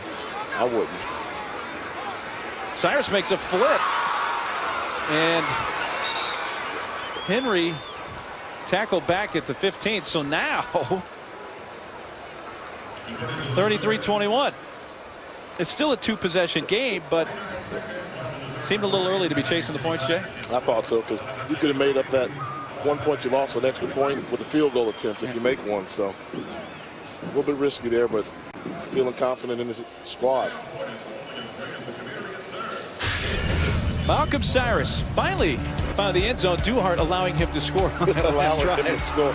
But he's been running the football very hard, showing you why he's on the Peyton Award watch list. The senior running back has done a fantastic job of being the go-to guy, and even after he fumbled, he came back with some big runs, but showing you not only can do it running the football, but pretty nifty receiver out the backfield. And they're all good running backs. When they get close to the end zone, that's a wrap. Most rushing yards in ASU history. Malcolm Cyrus now at near 2,300. And you notice we just showed his touchdown run. He took a lick from the 6'1", 215-pound linebacker DeAndre Lewis. Cyrus, the kid at 5'10", 180, was the kid who popped right up. And Lewis was down on the turf for a while longer. That's what we say about Cyrus and the good running backs. They finish off runs. They put a hit on the defenders. Miles being pushed all the way back to the 10. They almost had that ball stripped. Miles had a big run back over 50 yards on a kick earlier in the game, but since then has not found the going as good. That's an 11-yard return, but with the forward progress, we're going to spot the ball at the 16, just outside the 15. From Birmingham, Alabama, the 73rd annual Magic City Classic. Great to have you with us, along with former NFL quarterback Jay Walker and our ESPN crew. I'm Mark Neely, and it has been more than a weekend party. You got here, what, on Wednesday? Yeah. Some folks were here on Monday. There's a lot to do here, and many people start planning and preparing for this game the day after the game. Getting ready for next year. Getting ready for the 74th edition a year from now. Lee hands off. Eldemeyer turns it upfield. Breaking free! In Alabama A&M, Eldemeyer, will he be caught? Yes, at the 21. Deontay Ponder prevented a touchdown.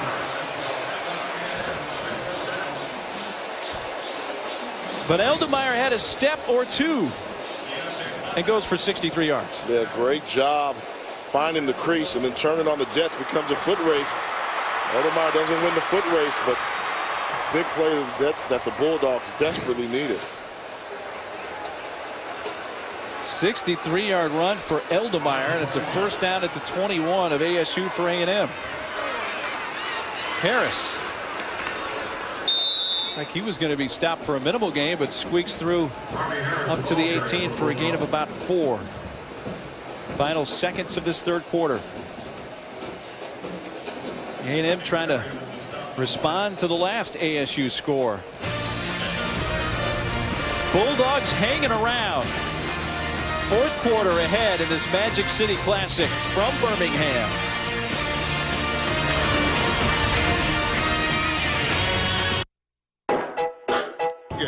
That starts on Monday. Fans that clearly love their universities and Southern hospitality on full display. The Magic City Classic is clearly the premier HBCU sporting event. Give me 5. Ooh. 5 ribs, please. 5 ribs, please. Thank you. So surprising that you picked the Magic City Classic #1. That was as predictable as the Duck Dynasty guys today on game day picking LSU to beat Ole Miss. Well, I mean, it's a special event here, and it's more than a football game, and you have to see it. This is a great game day location. I mean, they start on Monday with the tailgate, and I want to say thanks to all the hospitality that we've had here. My man Kevin Moore with the parking, allowing us to have the RV here. I've been living here since Wednesday. My neighbor, Amp, who was there, you know, they're so nice down here. Somebody came by yesterday and gave me filet mignons pre-season to put on my grill. Where else you going to find that, Mark? And yes, Jay did just say in his RV that he has here at the Magic City Classic, somebody gave him some filet mignon. Yes, and not quite the Madden Cruiser, but we're working on it. We're working on it. Best time I've had, period. Really, I mean, tailgating, living in the parking lot, it was well worth it. Here's the flip and running right. Smith has a block on the edge, inside the 10, inside the 5, all the way down near the 1-yard line. Tackled by Darius Washington. That goes for 16 for Monterius Smith. A little trickeration. They know they've got a strong defensive line they're facing. Give them some misdirection. Force them to use their strength against them and give it to your impact player, we thought, Monterius Smith, and see if he can get into the end zone. Nice play selection from Alabama A&M. Eldemeyer, is he in? Nice. Yes, touchdown. 2-yard TD run for Brandon Eldemeyer, and A&M comes right back. You know what I like about this run? When you're a little running back and you get to the end zone, watch him get low. You're going to see #1 Eldemeyer. Watch when he gets close to the goal line.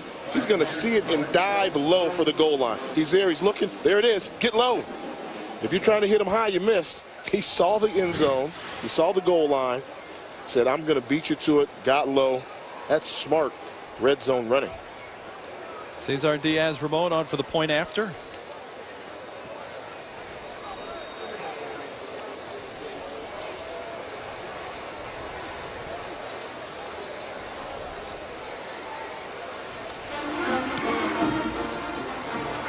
Knocks it through, and it's a 33-28 5-point game. Just 19 seconds into the fourth quarter. Well, Monday, the Redskins take on the year so far, don't they? Doing well. Up around my way. Folks up there wondering when's RG3 coming back on the field. Colt McCoy taking on. Thought about it. Colt McCoy is going to start. He's going back to Texas. He was a legend in Texas. He's going to be starting against the Cowboys in Dallas. Tough assignment. Saw the numbers on Eldemeyer. Really had a nice drive there. Had a key 63-yard run, and then topped it off with his 2-yard TD run. And I thought you brought up a good point. They decided to go for too early. So now you're in that position where and it hasn't happened yet, they've been knocking on the door a couple times, they haven't done it, but if Alabama A&M were to score a touchdown, get the lead, they can go for 2 and put you down by a field goal. Right. So, or, if you look at it a different way, technically A&M could kick 2 field goals and win the game. And win the game. So, but I got a feeling we haven't seen the last of the scoring today. No. But there's now pressure on this Alabama State offense to put more points on the board. Joshua Davis with the return. Hit up near the 30-yard line. Aaron Johnson with the tackle on special teams, and a big deep breath there for Reggie Barlow, now in his 8th season. 3-4 record against A&M, though he and his team have won 3 of the last 4. And that's surprising. I would have thought he had a winning record versus Alabama A&M, but there were times where this game right here has cost them their season, where they went downhill after they lost the game and they were controlling their own destiny. And that's a game, this is the game that becomes must win. And right now, Coach Barlow, I think everybody in the whole state thinks Alabama State has the better team. They're supposed to win this game, and it would be a tremendous jolt of energy for an Alabama A&M program if they can somehow pull off the upset. Thomas took a hard hit but stayed on his feet to advance another 5 or 6 yards up to the 41 and a first down. 11-yard run. Dominic Wright with the tackle. And an A&M player down. Ricky Clark. Training staff on to check on the freshman out of Athens, Georgia. Ricky Clark, whose nickname is Big Kick. He's a big man, 6'2", 325 pounds. And that's a new generation of defensive player for Alabama A&M. For years when they had Bronski Towns, who was their defensive coordinator forever, 20-plus years, almost 30. He likes small, nimble guys on the defensive line. Well, now Reggie Johnson and head coach James Spady came together and said, we need big interior guys. And I can see that. I think you do need that. I mean, the one thing the state of Alabama and down south they're known for, the big guys. Big guys in the trenches that can play defensive line.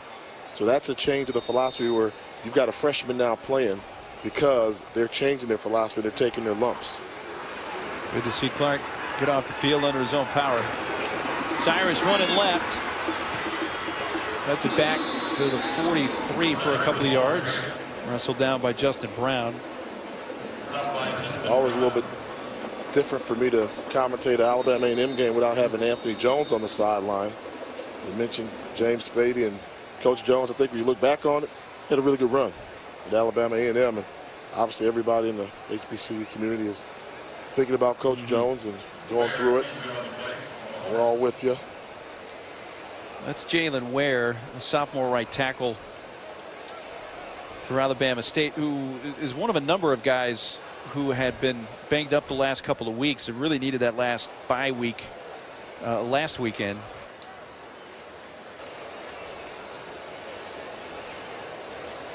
Hobbling off the field. And Brandon Barnes also down on the play. Ware, who went to Valley High School, Valley, Alabama, and you see 82 Barnes off under his own power. He was shaken up as well on that last play. So 2 Hornets players dinged up on that last offensive play, which is 2nd and 8 coming up now. But again, the script, Jay, has been at this point, this is where Alabama State finds the end zone again. Can the Alabama A&M defense, at a minimum, keep them to 3 here? Because that still keeps it a 1-score game, the way things have gone with the missed conversions for them. At a minimum, but they have yet to rise to the occasion. Alabama State has 33 points on the scoreboard already, and I think they would tell you they probably should have had 50 points in this game right now. On 3rd and short, Cyrus first down up to the 41-yard line. Justin Lucas with the tackle, but Malcolm Cyrus piling up the yardage. He came in at 9-12. He's well over 1,000 now on the season. It's just, nice shape in a small space and hard-nosed runner. Back to 22, Cyrus. Took a hit at the 41. Or gained at 2. That's Brower, number 32, with the stop.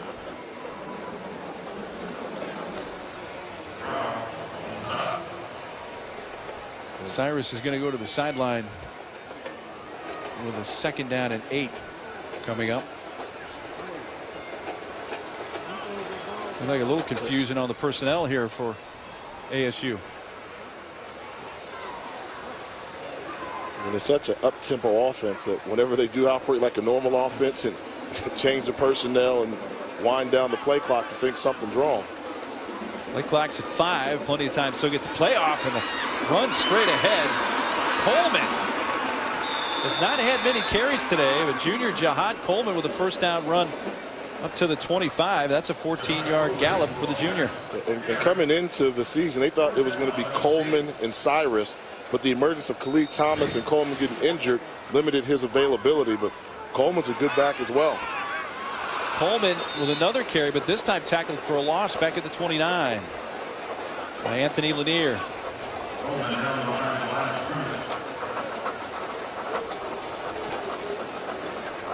Coleman's a New Jersey kid, Plainfield, New Jersey.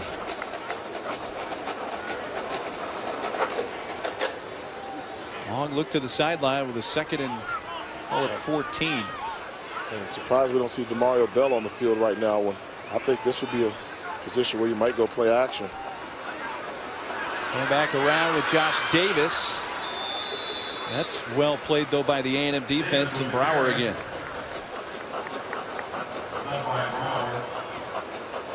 Big 3rd down coming up right here, Jay.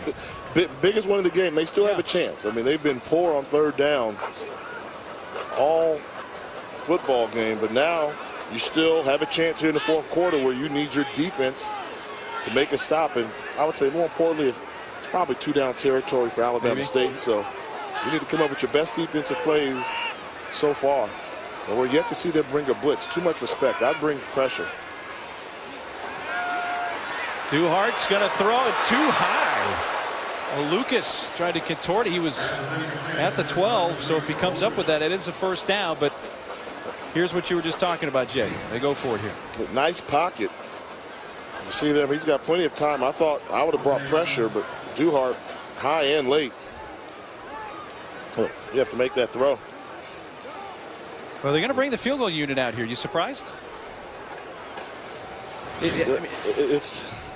I am, but I think, they realize those points may come into play. And Duhart didn't really make a good throw or read on that last play. 44-yard attempt, which if he hits it would equal his long of the year for Preston Clark out of the hold of Ephraim Henderson. And another low bullet, and it hit the upright. All right, the crossbar went in. Went through. And I think Alabama A&M is going to regret not putting pressure. If they would have come with a hard rush up the middle. That's the craziest kick I've ever seen right there. A low liner off the crossbar and threw it. Reggie Barlow saying, oh yeah, that's how we planned it. And they're up by 8.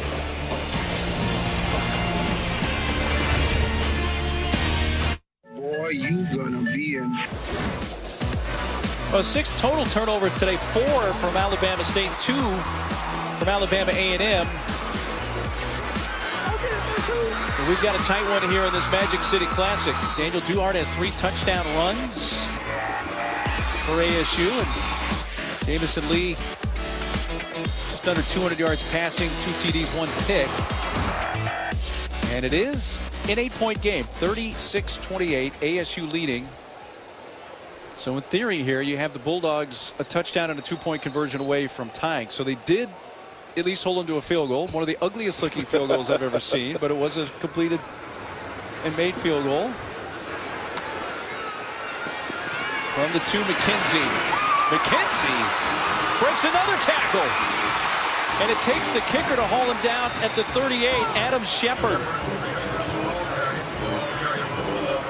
It's twice today we've seen the kicker make a tackle on special teams. They had this bottled up pretty good, but everybody just started watching, and nobody actually tried to tackle McKenzie until the kicker came up. And that's 2 touchdown saving tackles we've seen from kicker from Alabama State.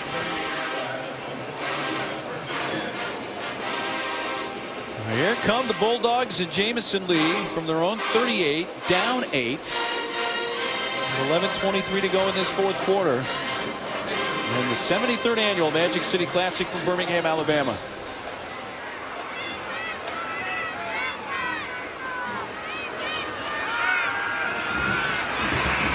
Lee has room to run if he elects to. Gets a nice block, and he's going to go for 12 yards up to midfield. That was Courtney Brown who laid the block. Courtney Berry eventually making the tackle on Lee at a 14-yard run. This is unfortunate. You can tell Lee not at 100% because there was a nice crease to run there, but doesn't have his mobility. That leg seems to be bothering him. He's just trying to tough it out.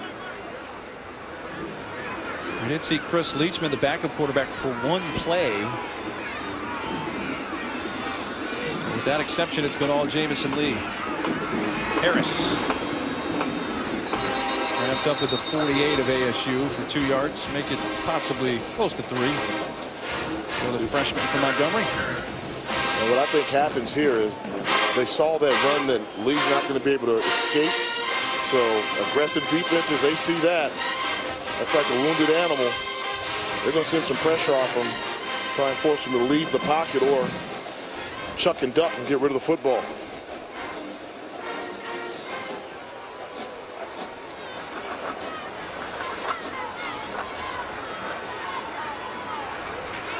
Comes the blitz, well picked up. One-on-one coverage out there, and down with the football and a completed pass to Dorsey inside the 20. He's getting it. What did we say earlier? If they're going to blitz you, that's one-on-one, find your best matchup and deliver the football. And he didn't try and throw this ball 100 miles an hour. He threw the ball with some touch that allowed the receiver to run underneath it. Take a look at this. Put some air under the ball. Let the receiver adjust, go up, and make a great football catch. He came down hard, and you saw Dorsey come out, and then as soon as he got to the sideline, went to his back. Hopefully just got the wind knocked out of him, but feeling the effects of what was a 29-yard pickup. You know, he's 6'6", and he came down hard on that turf. And that football. That football hurts when you land on it squarely. The previous play is under review. Again, hopefully just knocked the wind out of him, but he's needing some extra time. And the fact that he's so close to the field, they're not resuming play, and it's also allowed the replay booth to take another couple of looks and make sure it was actually a legitimate catch. But I like here is the protection. They went with max protection. And so they kept people in.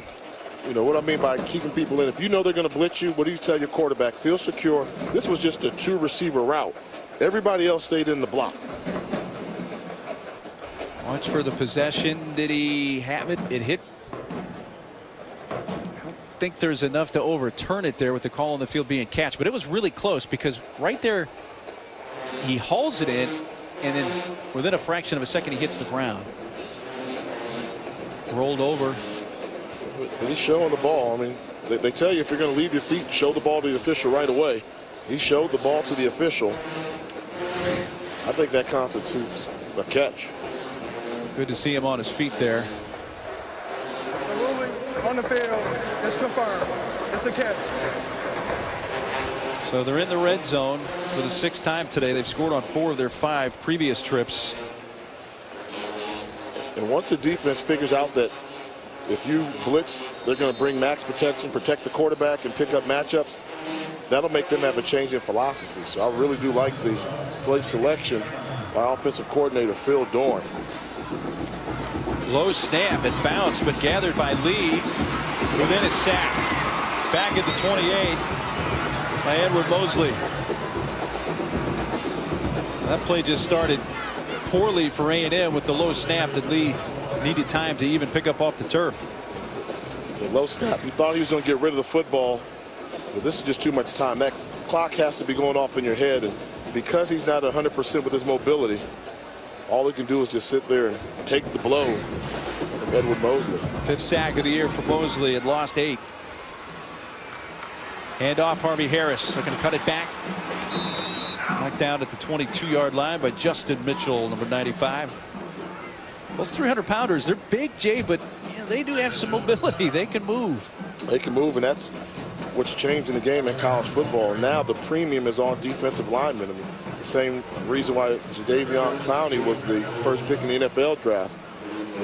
The game becoming more offensive friendly in terms of the defensive secondary, then you need guys that can rush passers and running backs, and that's why the defensive line are going at a premium. 3rd and 14. 7 on the play clock. Lee steps up, throws, incomplete for Smith. Right between 2 defenders at the 5-yard line. So it's going to be 4th down. Decision time? I think if you think your kicker can make it, you go for it. Okay. You know, with this range. And that's what they're going to do. By Lee. I mean, Lee threw a bullet. You need your senior wide receiver, Smith, to make that catch. It wasn't a bad throw, was it? Yeah, in between the safety and the cornerback. You wonder if Smith knew he was going to get hit. Lost concentration. 40-yard attempt for Cesar Diaz-Ramon, which would equal his longest field goal of the season. It has the distance and the accuracy. He splits them. They're just hanging around. They are. And they cut it down to a 5-point game. If you come to Birmingham and you're hungry, the place to come is the Magic City Classic, because we've got a plate waiting for you.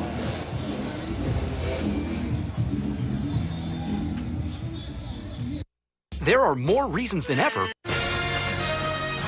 ESPNU College Football Primetime is presented by McDonald's. I'm loving it. Well, construction of Birmingham's first blast furnace began in 1880 by Colonel James Withers Sloss, one of Birmingham's founders. 2 60-foot high furnaces began operation in April of 1882. And the history is still here in the city of Birmingham. For tonight, the 73rd annual Magic City Classic's been a good one between ASU and A&M, 36-31. Lining up here for an onside kick. And it goes out of bounds. They had a chance. They tricked them. They had somebody on the wing, and Alabama State did not account for them. They were so worried about the onside kick coming up the middle. Take a look here at the bottom. And Lorenzo Jackson, number 41. Another stride or so, and he comes up with that. They practiced that. They got the look they wanted. They didn't see him. They did not see him. Kick out of bounds on A&M. Be 5 yards at it from the spot where it went out of bounds there.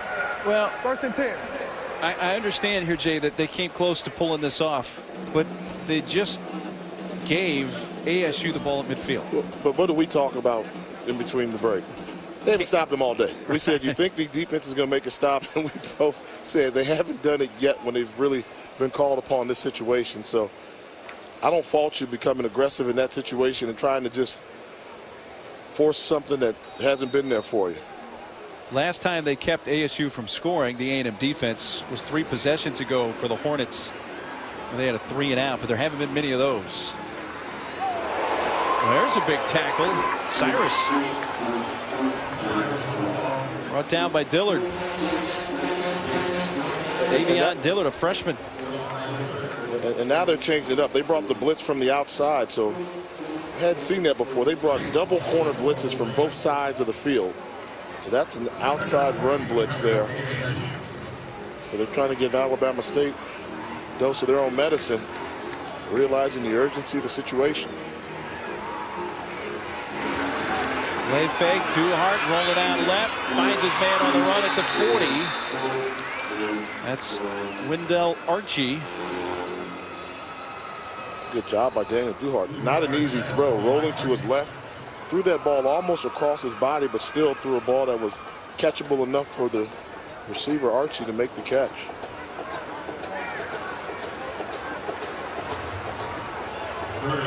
Catch for Archie brings up a 3rd down and 2.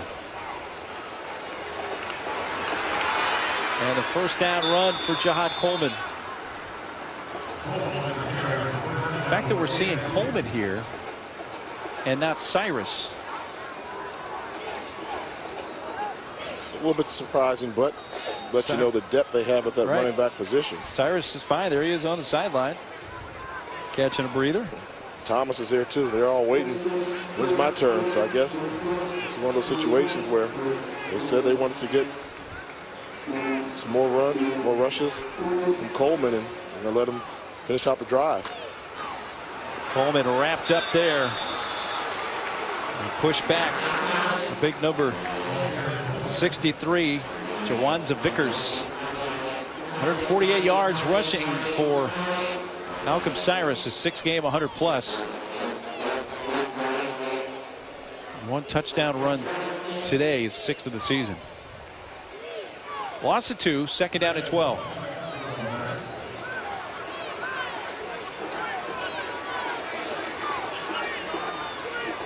Three receivers at the bottom of your screen, including Bell at the very bottom. Duhart slings it at the 31-yard line, and the catch by Gamble, but he's immediately tackled at the 32. It's kind of surprising to me how vanilla, when I say vanilla in the football term, how plain the defense has been for Alabama A&M. They don't really do anything that sophisticated. I mean, they give you a pre-snap look. Sometimes they'll go from 2 safeties to 1, but no, they don't like to blitz at all. And I think when you outman a little bit, you have to force pressure. They continue to do it conventional way, and Alabama State's been able to pick them apart. 3rd and 8 here. Clock running, just over 5.5 minutes to go in this Magic City Classic. They only rush 3. Here's a pass to the end zone, up for grabs. He came down with a touch. No, he dropped it. Bell had it. For a moment, it looked like that ball may be picked off, and then all of a sudden it was right in Bell's arms, and he hit the ground and lost it. Bell's a playmaker, and put air under and allow him to go up and be the better athlete. Good concentration. He's got it, but can't secure it. And what's that rule? If you leave your feet, you must show the ball immediately. Right there, he's got to show it. So they say the ground can't cause a fumble, but if you leave your feet, you must show it to the official right away, and he didn't have it. Dexter Reese there on the coverage had a hand on it. And that's Reese who's down. Actually had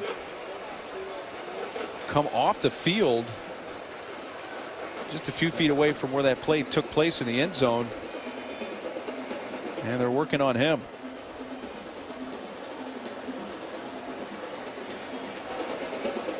Reese out of Handley High School, Roanoke, Alabama.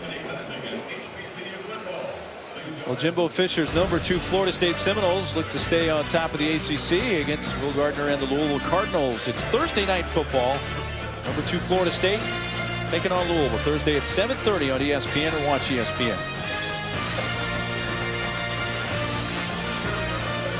5:21 to play in a game that probably most succinctly is summarized, Jay, by saying that A&M has hung around. And while they attend to Dexter Reese, we'll step aside here in Birmingham.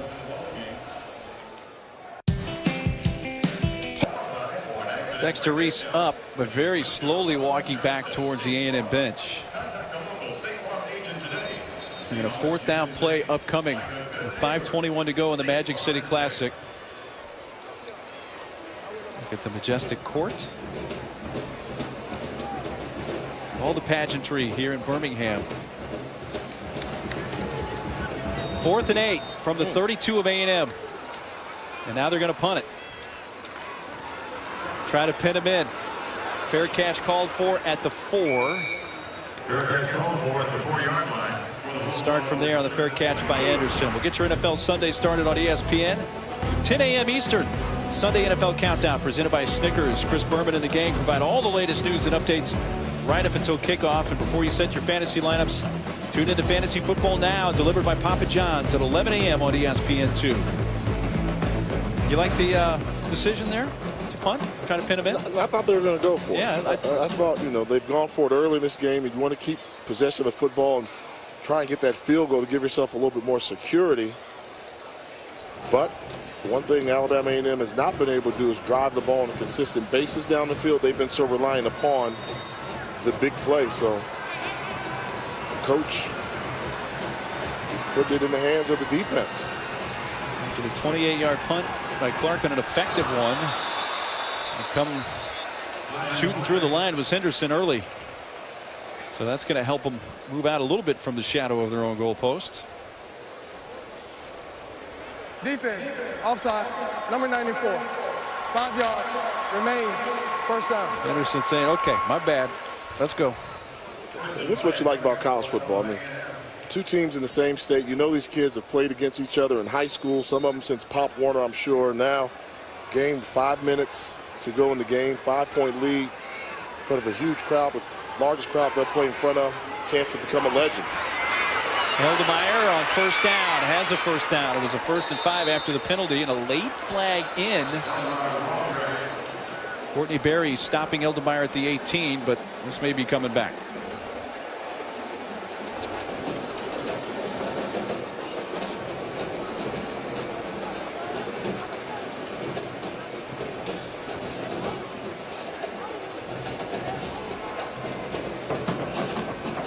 Holding on the offense. 48. Half the distance. Replay. Second down. I think they got the number incorrect, but nonetheless, the holding against A&M, and now they're right back at the 5-yard line again. So what comes around goes around. Now they're back to a 1st and 10 at the 5.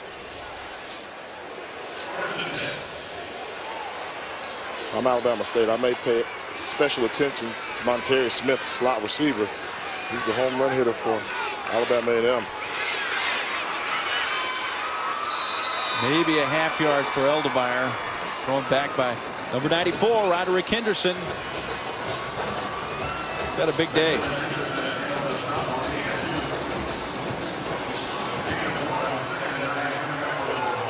Right now, the Alabama State bench trying to get the crowd into the game, saying, very important series, come down to this, we need your help. 2nd down and 9. A&M from their own 6. Smith again in the slot to the top of the screen. Looking in his direction. Finds him, first down. 30, 35, tugged down at the 39-yard line. Darius Williams, the 33-yard catch, before he's tackled by Torbert. Basic double slant combination. You're going to see one receiver come and clear out, and then you're going to see the outside receiver come in right behind him, and Lee throws a strike to him. This is football 101, the old Seattle pattern. Double slant, somebody out in the flat, becomes a foot race. So here's A&M. They were down 20-7 at the half, down 13 points. They have the football in a 1-possession game, trailing by 5. Clock running under 4 minutes to go. Lee on first down, fires to the near sideline, coming back, making the catch at the 47 is Smith. That was sweet. That route there was sweet. We saw him earlier set him up with the double move to the outside into the post. Well, this time Smith set him up with the outside fake going to the post, and then went back outside. When he gets one-on-one coverage, he's having fun with the defensive backs from Alabama State. First down, Alabama A&M from the 47 of Alabama State. Blitz coming off the edge and a whistle at the snap. What have we seen? Throw a couple passes on Rams, he's going to blitz. And the blitz was coming again. Prior to the snap, false start, 87, offense, 5 yards, remain, first down. He's tying in Jonathan Dorsey, the false start. Jamison Lee, the A&M quarterback, now 18 of 33, 270 yards. Look at his numbers by half. 175 of them coming here in the second half. 2 TDs and the 1 pick back in the first half.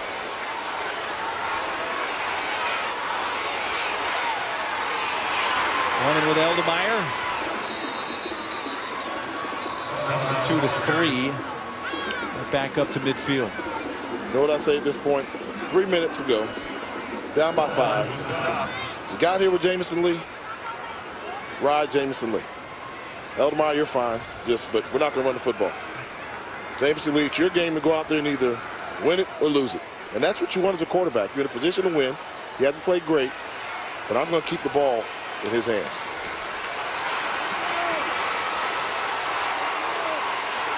Showing blitz. Here they come. Lee gets rid of it quickly and too high and incomplete at the 40 for Williams. Well, the coverage was Gilbert. Lee had to get rid of it quickly because they were coming. Tried the back shoulder fade, but off target. Folks don't realize that's a tougher throw than it looks. I mean, the ability to throw that ball on the back shoulder, it has to be an accurate throw. Incompletion stopped it with 2:34. Right there. That's Smith in the slot. They're trying to move him around. This is a 3rd and 12. Lee in trouble. Steps up. Now he's going deep. He's got a man. Touchdown A&M. Wow. Tevin McKenzie. And for the first time today, A&M has taken the lead with 2:26 to go.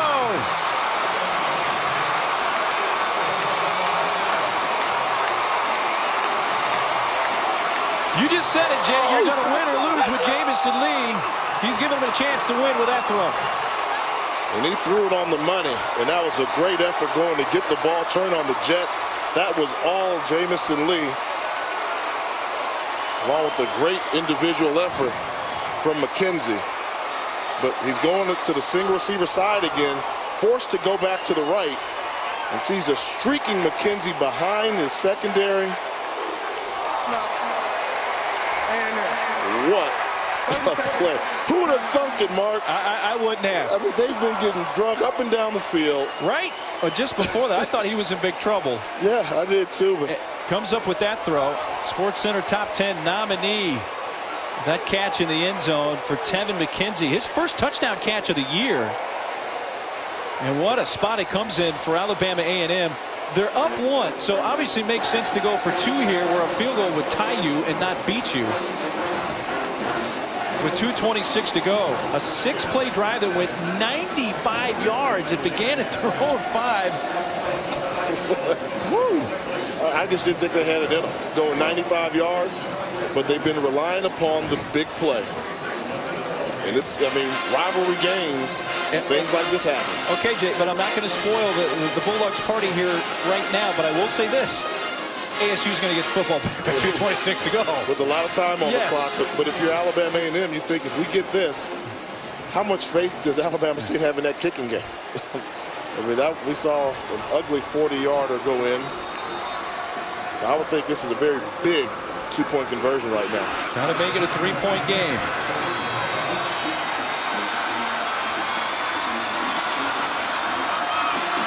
Lee looking in the direction of McKenzie again. Did he have it? No, incomplete.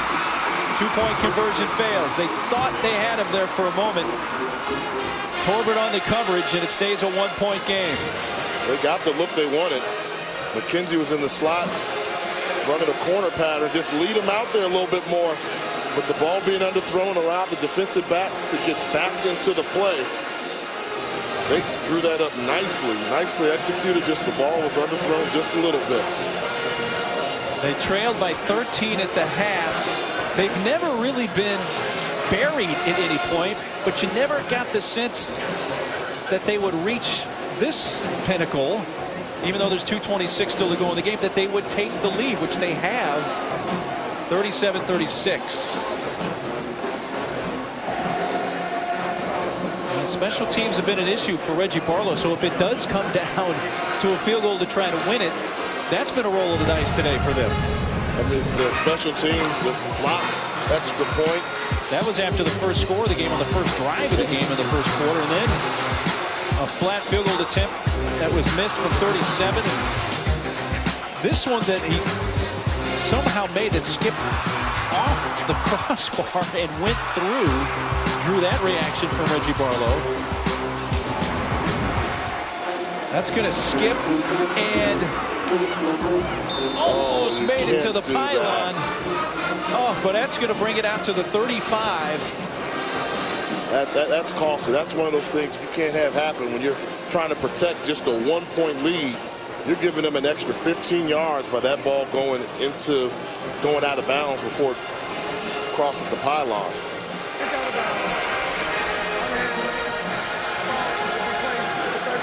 No, not yet. I'll give you credit for the touchdown pass, but you need to go over there and talk to your defense. A&M last one, 2011. Won it by a point, 20-19. It was a 1-point game here. Kicking was a big issue back in 2011 that allowed A&M to win that Magic City Classic. It's allowed them to take a 1-point lead here with under 2.5 minutes to go.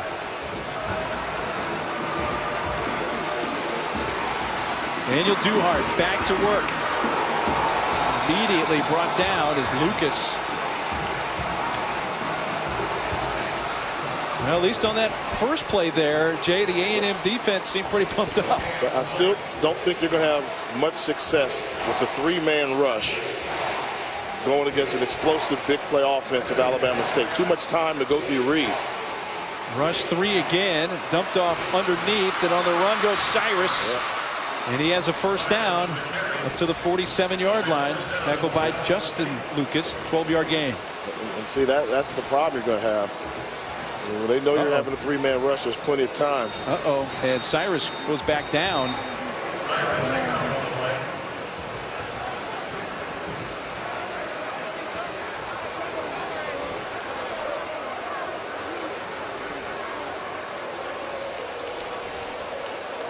You know, as far as this game is concerned, if you look at that last play with Cyrus catching the screen pass, see the end of the play where he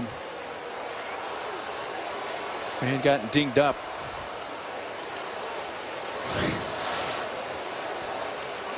If you're a Hornet fan, I think your concern is next week, the weeks beyond, because they have in the backup Thomas and what we've seen from Coleman today, the firepower on the ground to go win this game right now. Yes, they do. But long term, you want Malcolm Cyrus healthy if you're a Hornet. Clearly want him healthy, but short term, they're down by 1. Yeah. They need to figure out a way to put some points on the board, and for security purposes, I'm sure a touchdown rather than a field goal attempt. Deflected, incomplete, looking for Bell. Well, Jamison Lee, the A&M quarterback, he can't watch. He's turned around on the bench. He can hear obviously what's going on, but he's not going to watch it.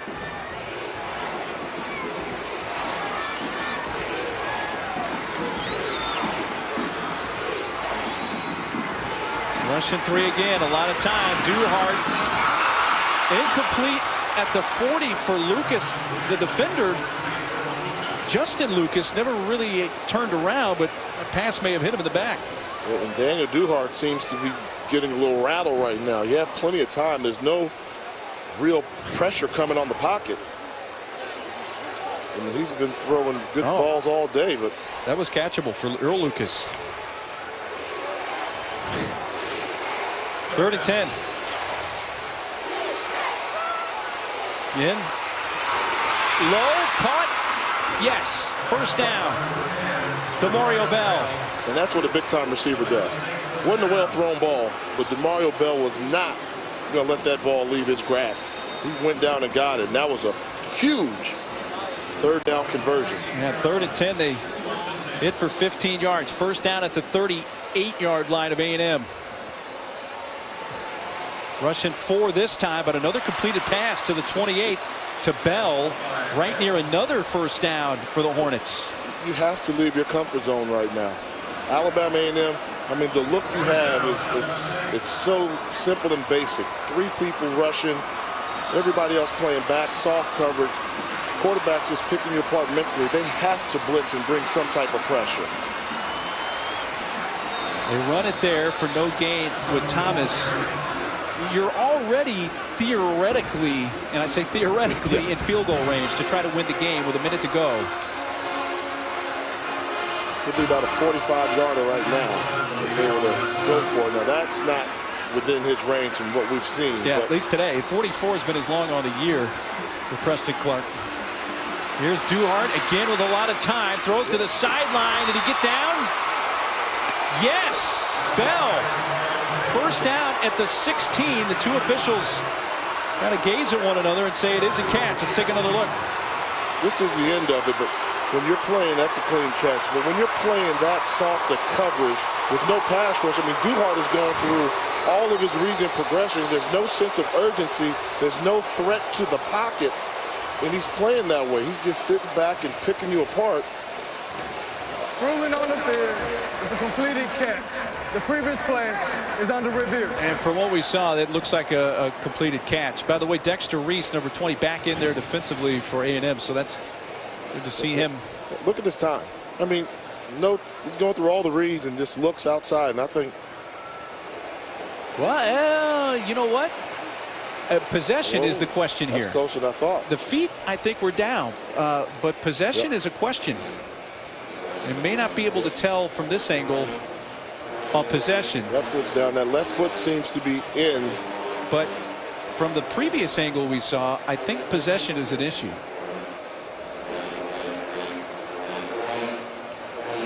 Again, tough to tell there. So I'm looking at the left foot. The very first look we had in that sequence, I think, was the best. Watch possession though here, Jay. Watch. The foot's going to come down, but it's starting to come out. Starting to come out. Starting to come out. Now he has it. He has it. That left foot seems like it was in. Is that toe on the line? It is obviously not going to be enough to be able to see if the toe perhaps was on the sideline. So it doesn't look like there's enough to overturn it. And we thought we saw it move, but what I'm looking for, right, not that foot, but that foot right there as it comes down. Go forward a little bit more. We'll see. That's in. Oh, yeah. So nice. I think that's in. And then what they're looking for is, does he have possession of that ball? And, you know, it's still moving a little bit there, but that's really close. Big call. I think you got to keep it. On the play, stands. So he said stands. Wasn't enough to overturn it. Not surprised by that. I think Ken Dollar and Ron Gilbert in the replay booth, they really didn't have a chance, an opportunity to overturn that there. Nothing with what they were given in the booth. So it's a first down. Running right. Flag is down. It's into the end zone. Goes Malcolm Cyrus, but flag back at the 18. Hold on. That's coming back. That's hold. Down to 38 seconds left.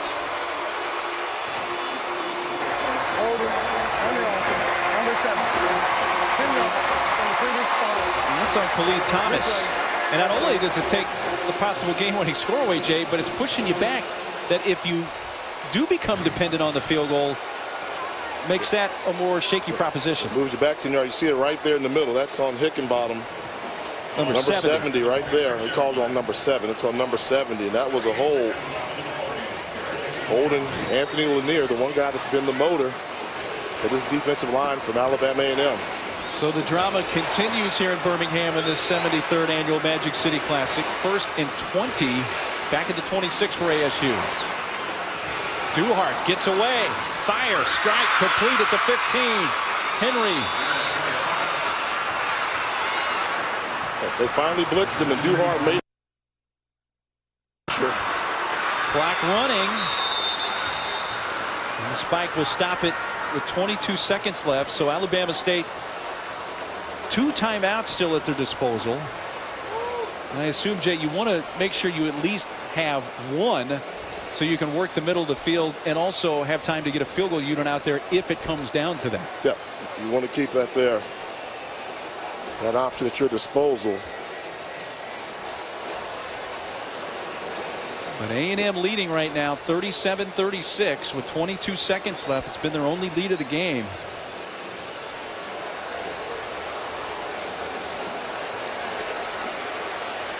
The play clock's running down here. They may have to use a timeout. Oh, man. So now they use one of the two.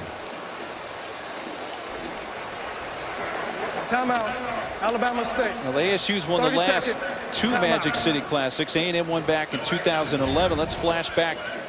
It was a blocked field goal late that secured the win for A&M. They win it 20-19. That's the last time they won the Magic City Classic. Then in 12, Isaiah Crowell scored the last two touchdowns for the Hornets to seal a 31-13 win. And then last season, Daniel Duhart throws for 301 yards, 3 TDs. Alabama State won easily 31-7.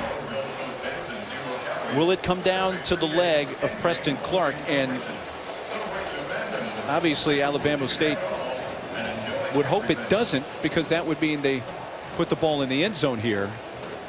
Because if it does come down to the field goal, that's been an iffy proposition. Well, 22 seconds left. It's a 3rd and 7 coming up. Yeah, I don't think he's coming in now. I think he's trying to get his mind right. You have to think they want to score the touchdown. I mean, the way that they've had issues in the kicking game at times. Well, the ball's at the 13. A first down, they need to make these about the 6. So they can still work the middle of the field with that one timeout. But if you have to use that, then at that point, a couple of scenarios develop. Then you can only use the sidelines. Yep. But cross that bridge when you get to it. Big 3rd down play here. 22 seconds to go in a 1-point game. 4 receivers, 3 to the bottom of your screen. Bell is in the slot, actually up top of the screen. Duhart throwing to the end zone, off the hands at the goal line of Lucas. And it's 4th down, and it's going to come down to a field goal attempt, just like 3 years ago. Once again, nice protection. Lucas only able to get one hand up, not bring the second around, and woo. Clark today, 1 of 2. This is a 30-yard attempt.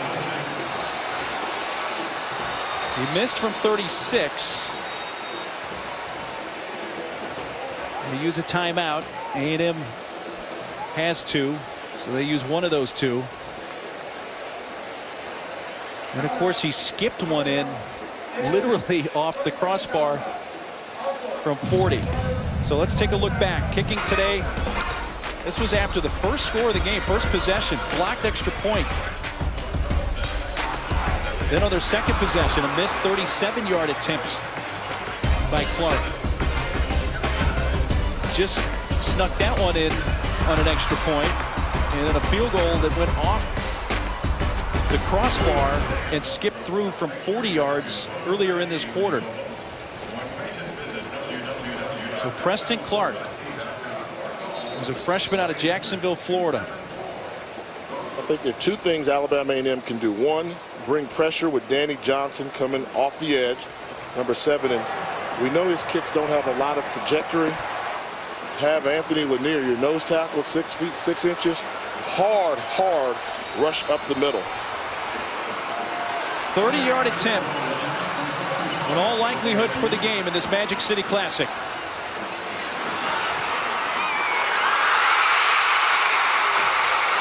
He missed it.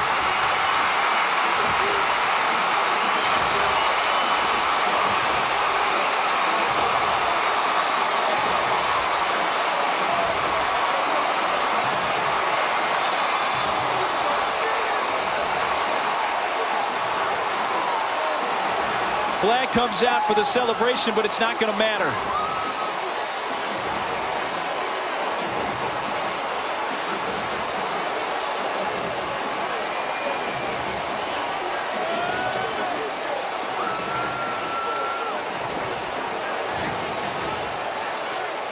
Let's take a look.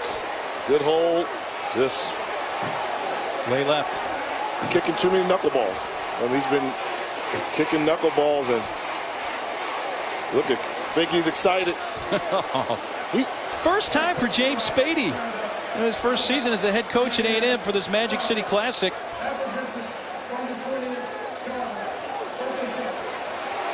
But all A&M needs to do is take a knee. And you know the thing about it, and I think they'll tell you this when they look at it, shouldn't have even come to that. If you're ASU, absolutely. They should have put that team away several times, but the boys from Huntsville, great effort. They hung in there, never got completely out of the game, took advantage of some special teams opportunities, and they're going to walk away from Birmingham with a victory over their in-state rival. They go to 3-5 overall, 2-3 in conference. Alabama State suffers their third consecutive loss to drop to 4-4 overall and 3-3 in conference. And who would have thunk it? Jamison, Lee, and A&M score late, their only lead of the entire game, and they win it by 1 and take the 73rd annual Magic City Classic.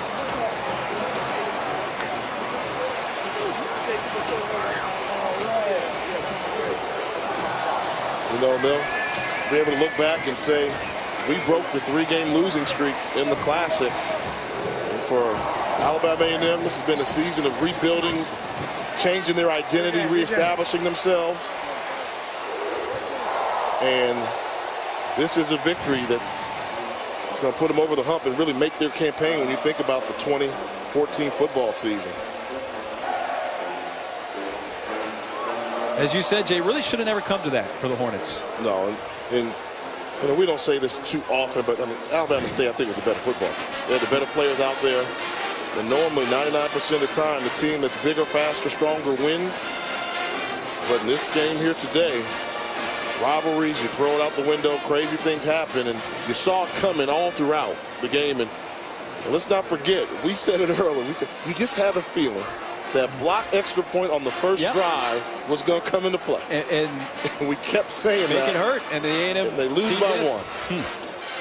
Wow. They led for only the last 2 minutes and 26 seconds of the game, A&M. And James Spady picks up a huge win in year 1 of the Spady tenure. This is the marquee win right now. It has to be.